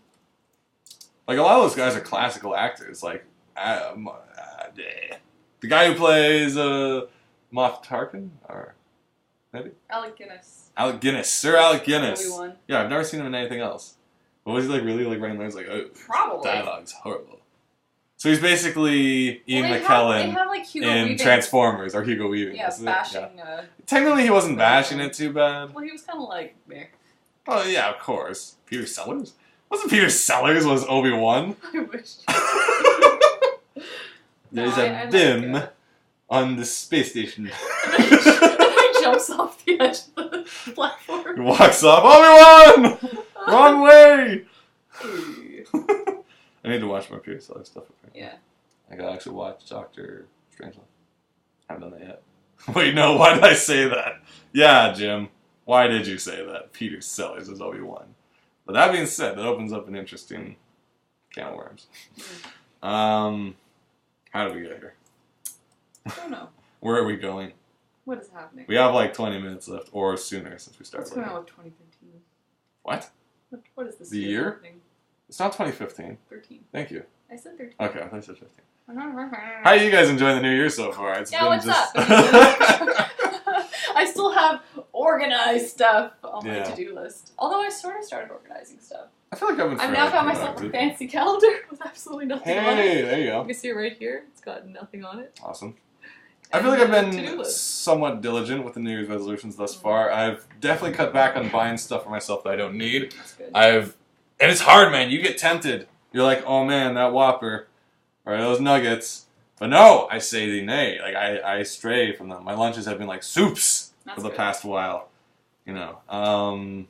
Beyond that, I've been doing quite a bit of writing during the day, which is nice, I guess. Not during the day, more in the evenings. There's a lot. I know I talk about writing on the show because this is a creative show. We talk about writing, but there's a lot of stuff I really want to start writing now. But I want to get.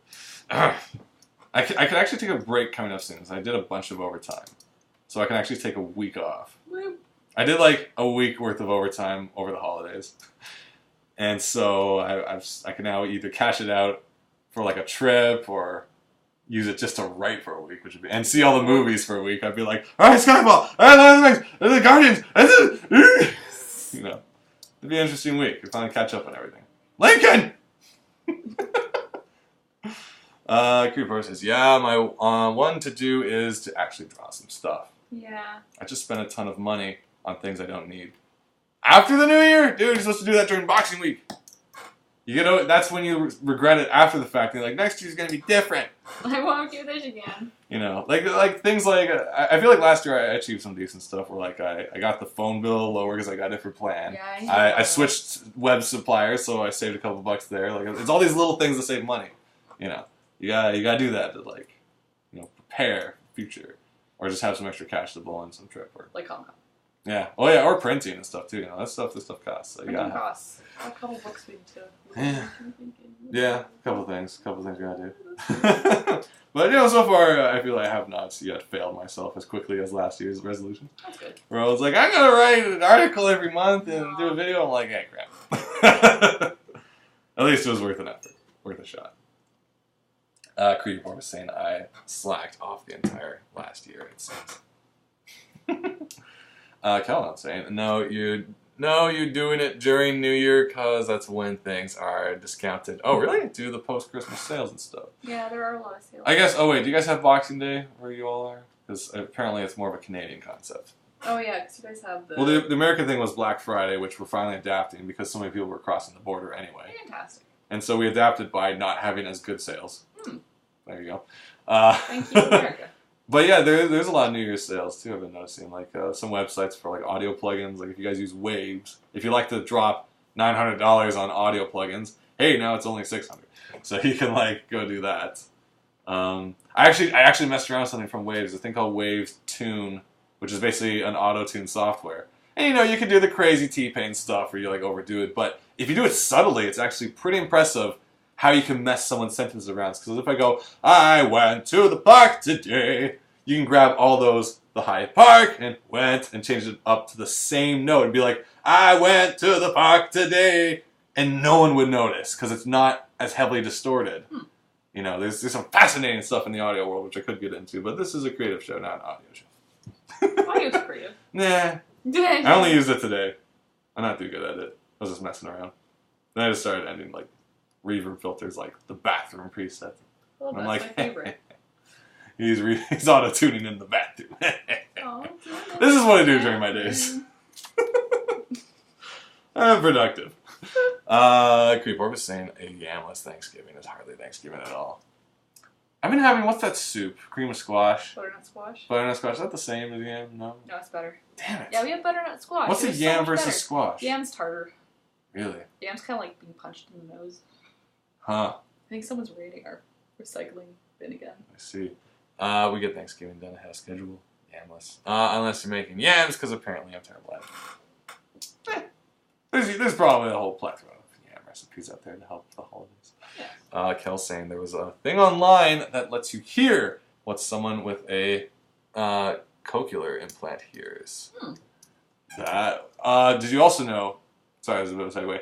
I saw a thing where if you put your finger in your ear and just flip it up and down, and you'll think of Pac-Man, it just like adds up because it sounds like waka waka waka waka waka kind of like. You put your finger. You go like something like that. Waka waka waka waka. Might have to be your pinky. Anyway, let's not stick our finger in it. But the point is, lightly touching the edge. Yeah. Oh, you don't go all the way in. So It's just like clean. this, and then it's like you think of Pac-Man, and you're like, oh. Anyway, it makes everyone sound like a robot, apparently. Interesting. I'm gonna say the time again because I'm running out of things to say. It's probably 9 o'clock by now, right? No, it's 10. What the hell? Oh, it's my bedtime. Yeah, we should be like shutting down. I need to start getting up. Do we at go later than 6 normal? a.m. from now on. And we did go later. If you guys have anything else to say, Throw it out there. You can throw it out there because I am plumb out of topics and I got stuff to do. Yeah. I'm sure you guys got stuff to do too, and I'm glad you came to join us for our thank you so talk, much. our reviews of movies we haven't seen, Things. our informed opinions on the Oscar nominees, Oh gosh. stuff coming up. We are breaking news. Shaggy, what's a good mic, real quick? Wait, did I forget to answer that? Oh, I was going to answer that, then something else happened. Okay, good mic. You're going to enter the zone of price and quality. This is the hard part. If you just need any old mic, you can get. There's different types of mics out there. I'm not going to talk about brands. I'm talk about builds. Dynamic microphones are the most common microphone you see. The handheld has a round ball at the top. You can throw it at the wall, or throw it at the ground, and it bounces right back. You just plug it in, good to go. Those will often be the cheapest. You can get USB ones. You can use the ones from your Rock Band kit, probably. But if you want the best sound, you can always go insanely high. But if you want decent sound for a decent price, you want a condenser microphone. Condenser microphones sound a lot better. They pick up less room noise, so there's less of this reverb going on. More about you. It's more directional. It's more towards you versus the dynamic mic, which kind of picks up a bit of everything. I'm not going to be able to say which brand is the best. I myself use an MXL 2001. There's been new ones since. There's lots of companies making microphones, whether you want USB or regular. You're going to use USB if you have a fast enough computer. If not, you're going to hear playback in your ear. You're going to hear yourself 5 seconds after you say it. It's going to be distracting. Otherwise, if you get a analog preamp of some sort, that takes care of all of it. So the prices are going up now, and what I'm saying, but also the technology has been getting cheaper gradually. So for my money, I would say get yourself a condenser microphone and some sort of USB preamp. Otherwise, all the other options will be good too. This is just from my experience. Well, it sounds damn good. That's what I use. If you enjoyed the high fidelity, quality, and range of Shaggy Reads Twilight, it's all recorded on a condenser microphone in a corner with foam on the walls. Acoustic foam. Did you say high fidelity? I don't know. Did I? What does that mean? Isn't it like a movie thing? Might have. But audio has fidelity to it. For podcasting, podcasts are often going to be drop-down quality anyway, so you could get away with basic dynamic microphones. You are, of course, going to want them to be anchored above you somehow, either on a stand pointing down, because otherwise you're going to be breathing right in the mic. And you're popping P's and your plosives and your B's and your T's and S's. There's a thing called plosives where if you speak certain sounds, you can feel the wind hitting your hand. That very same wind is going to be hitting your microphone. It's going to be pushing the diaphragm. It's going to be ruining your audio. No. So you're either going to want to get some sort of wind popper, windscreen, or angle your microphone in ways that it will not catch that audio. Your report was saying, you guys doing any cons in July? Maybe. Okay. We might be going to Comic-Con. Maybe? If we get. Oh yeah, we haven't got approved yet. We haven't been approved, reapproved for our... We didn't go last year, so... We they might get us on that, being like, you didn't use your ticket. You're not serious about comics. Well, because the thing was, there was no way to cancel the ticket. Like, the problem was, we went as professionals, so we don't have to pay for the ticket. But after a certain point, there's no refunds, so there's no canceling anyway. Yeah. So it was like, there was nothing we can really do to be like, hey, we're not coming. Just so you know, let someone else go. There wasn't really any way to do that as far as I was aware. I was looking at the site, and it was just like, refunds ended in May. And I'm like, crap. Yeah, but what happens if you're sick or something serious happens? Yeah, well, you don't get refunded because it's too late. It's too crazy. But you get penalized forever? I wonder, though, would they? Not. But, because I don't know if there was a way to tell them. That's my problem. We'll see. Yeah. Maybe. At least there's that. Beyond that, I'm not sure what else events is going We on. are doing TCAF for sure. Yay! Send off my check. TCAF. Maybe VanCAF. Maybe. Possibly, if I'm. That'd be during Anime North again, probably, but yeah. I'm old, so. Yeah, I do have, like, I should talk about that too. I have a lot of, a pretty big storyboard contract I'm working on right now, so I gotta make sure I'm on top of that. And too much travel might not be possible this year. Yeah, we'll see. Maybe. Yes. I can save up those vacation days. See you there, says Kel McDonald. Cool. Not sure which event, but we'll see. Are you coming? Oh, you're VanCAF? Cool. Oh, okay. Nice. We may or may not be at I hope VanCAF. to make it. Yeah. But you guys should all come to TCAF. Oh, definitely. It gets better every year. It's ridiculous. It's such a time. It's absolutely free. The whole city just turns into comic time. Okay, well, there's a big comic here, though. We take over karaoke joints. Yeah. And pubs. Basically, Bloor Street becomes Comic Town, even though it already is comic. Like, Bloor Street has, like, 3 comic shops on it right now, basically. Yeah. With TCAF, there's even more comic fun. So it's basically, if you have any excuse to come to Toronto, you're going to want to do it right then and there. Plenty of other things to do in Toronto. Just ask us. We can hook you up. Where to go. What to do. Keep you busy. Find you some good food. If only it was cheaper to drive. Well, you should come anyway. Yeah, fine, good. We went to go to Vancouver. Yeah. Yeah. We blew all our hard-earned cash to cross the country twice. Just for you. Oh, wait, you're in Portland. We went to Stumptown just for you. I've never been to a convention, says Claire. Claire, we probably asked this before, but whereabouts are you living? Australia, wait, did you say or England or Ireland? Australia? Or Ireland? I'm going to say Ireland. Ireland? Ireland? Are there Because cons? I think you were talking about Cartoon Saloon last time. Ireland? Can't wait to go to one. Ireland? Yeah. Claire, where are you from, Ireland? Basically, either go to one or start one. That's my advice. If you're in a town that doesn't have cons, and you're like, why don't we have cons? Well, you're asking the question, you can make the answer. You and I as well, we want to start hitting some, like, overseas conventions. Oh, really? So that's why maybe. if you guys have any awesome conventions that you highly recommend, keep us posted. everyone's towns, let us know, because I want to travel, but I always like having the excuse of Comic-Cons to travel. Yeah, I hate traveling for luxury. I like traveling for, like, comic events. Claire says Ireland. Are there any comic conventions in Ireland? Like big ones or indie ones? Or Claire, you should go to Kel anything says to sell. Thought Bubble. I heard that one's good. I would go to TCAF, but I won't have anything to sell for like 6 years. TV dinner. I don't know what Thought Bubble is. What sounds Thought Bubble is, I think it was a big indie con. Like I know Kate Beaton and Blur or Buddy. Tiny Kitten too. I don't think they went. Scott C. Oh, okay. Were there? All right, well, UK. Someday.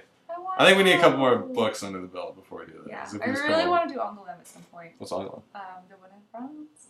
In France? Angoulême.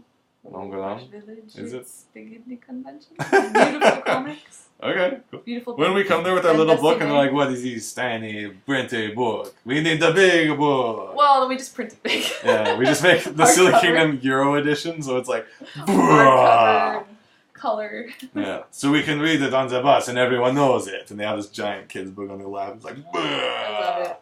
Yeah, only in France and other places. It just seems so inconvenient.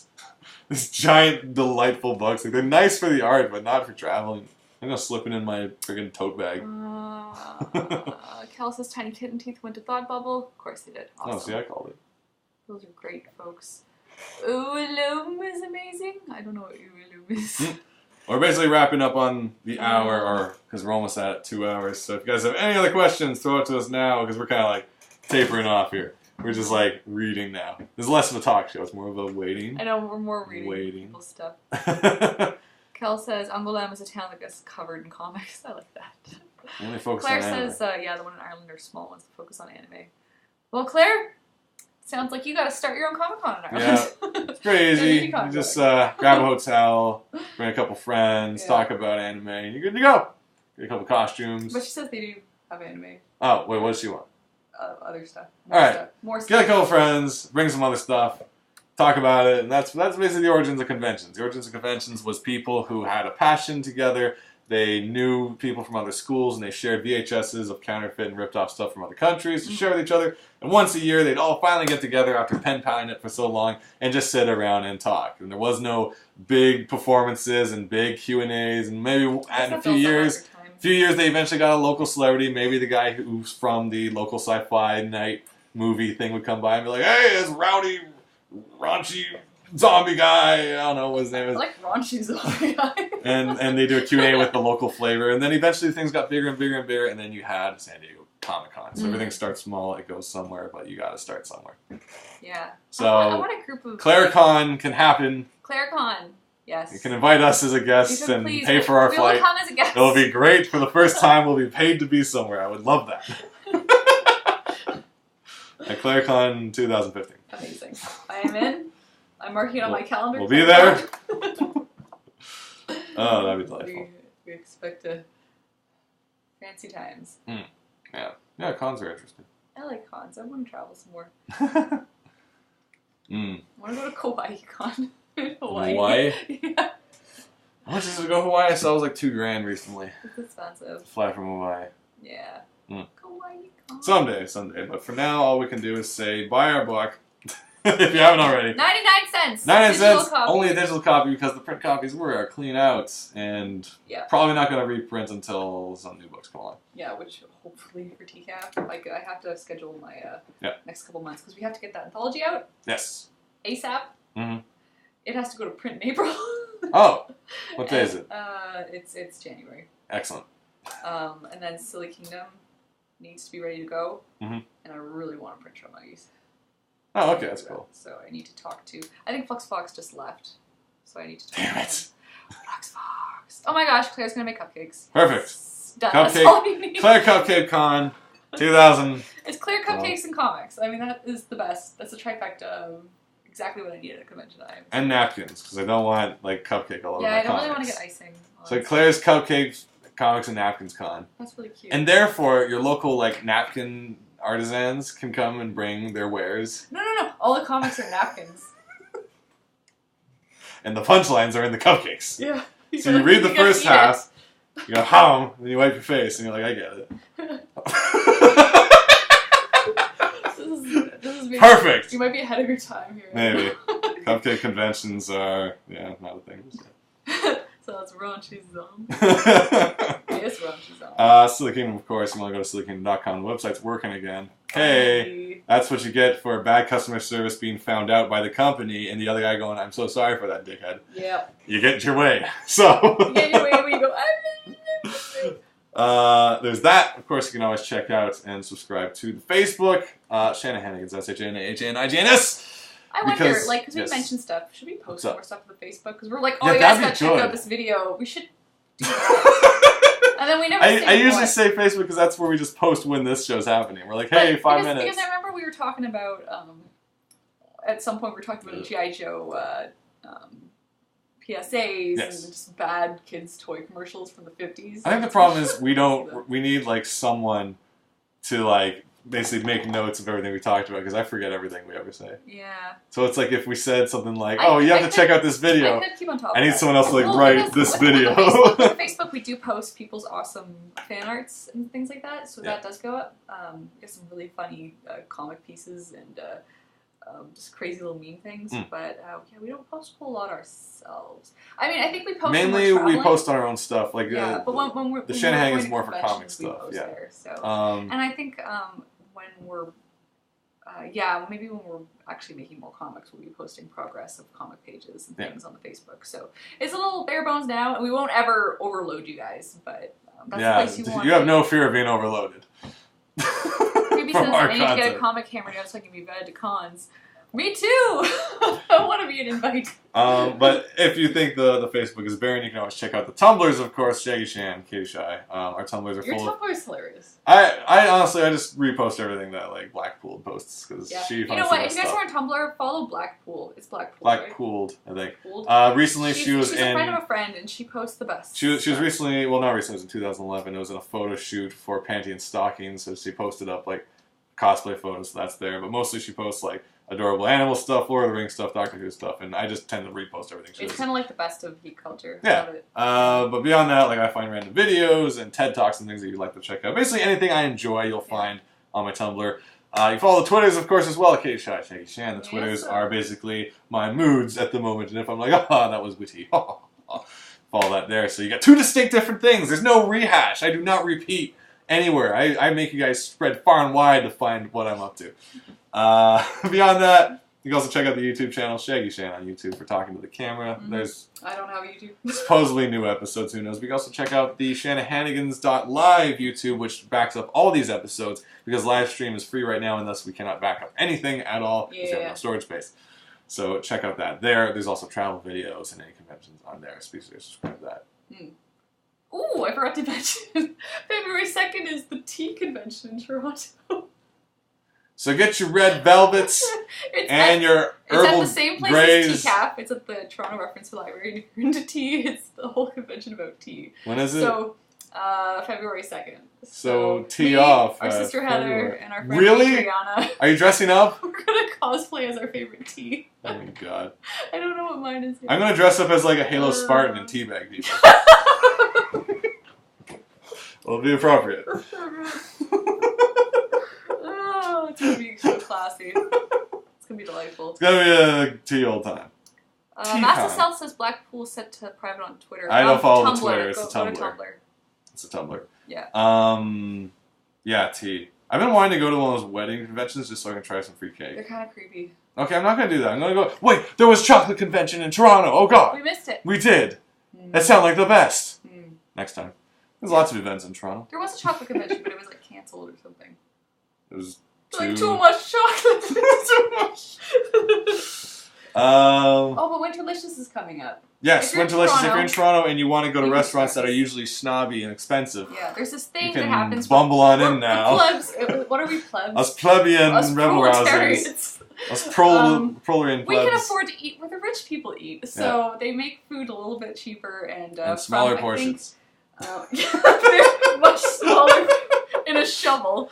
Yeah. To befit our station. You can sit in the kitchen. I believe it starts January 25th and goes till February 7th. So you can go to fancy places. Go online now, check out some places and some reviews, and you can get usually buy a full course meal, so you get like the appetizer, the yeah, you dinner, get a whole the dinner desserts. for like about $30 versus the usual. I think I really enjoyed one Summerlicious that it was a place right beside the Big Island where I went with Matt, and I got this giant like pint of girly drink that was really good. Amazing. It was like not a mojito, it was something like a Bahama Sunrise, but it was in like a friggin' pint glass, and I was like, it was a good time. Yeah, it's been 2 hours, so we gotta shut this thing down. So check out all those things we said. As far as movies, I give the thumbs up for Django. It was enjoyable. That's, there you go. I didn't see any other movies. Go see some movies. Be informed about your Oscar decisions before you enter the pool. Yeah, or just find out the day after. Or just don't bet money. Don't bet actual money. Just don't you can spend that money on something so much more important. Yeah, and fun. save. Like Silly Kingdom, 99 cents. 99 cents. Tell your friends. Tell your enemies. You know the deal. Yeah. I'm good. I'm good too. Are you good? You guys good? Alright, well, we will see you next Thursday, 8 o'clock. Yeah, probably. Good times. Yeah, until then, have an amazing weekend, and ciao ciao. Stay productive. Cheers. Yes.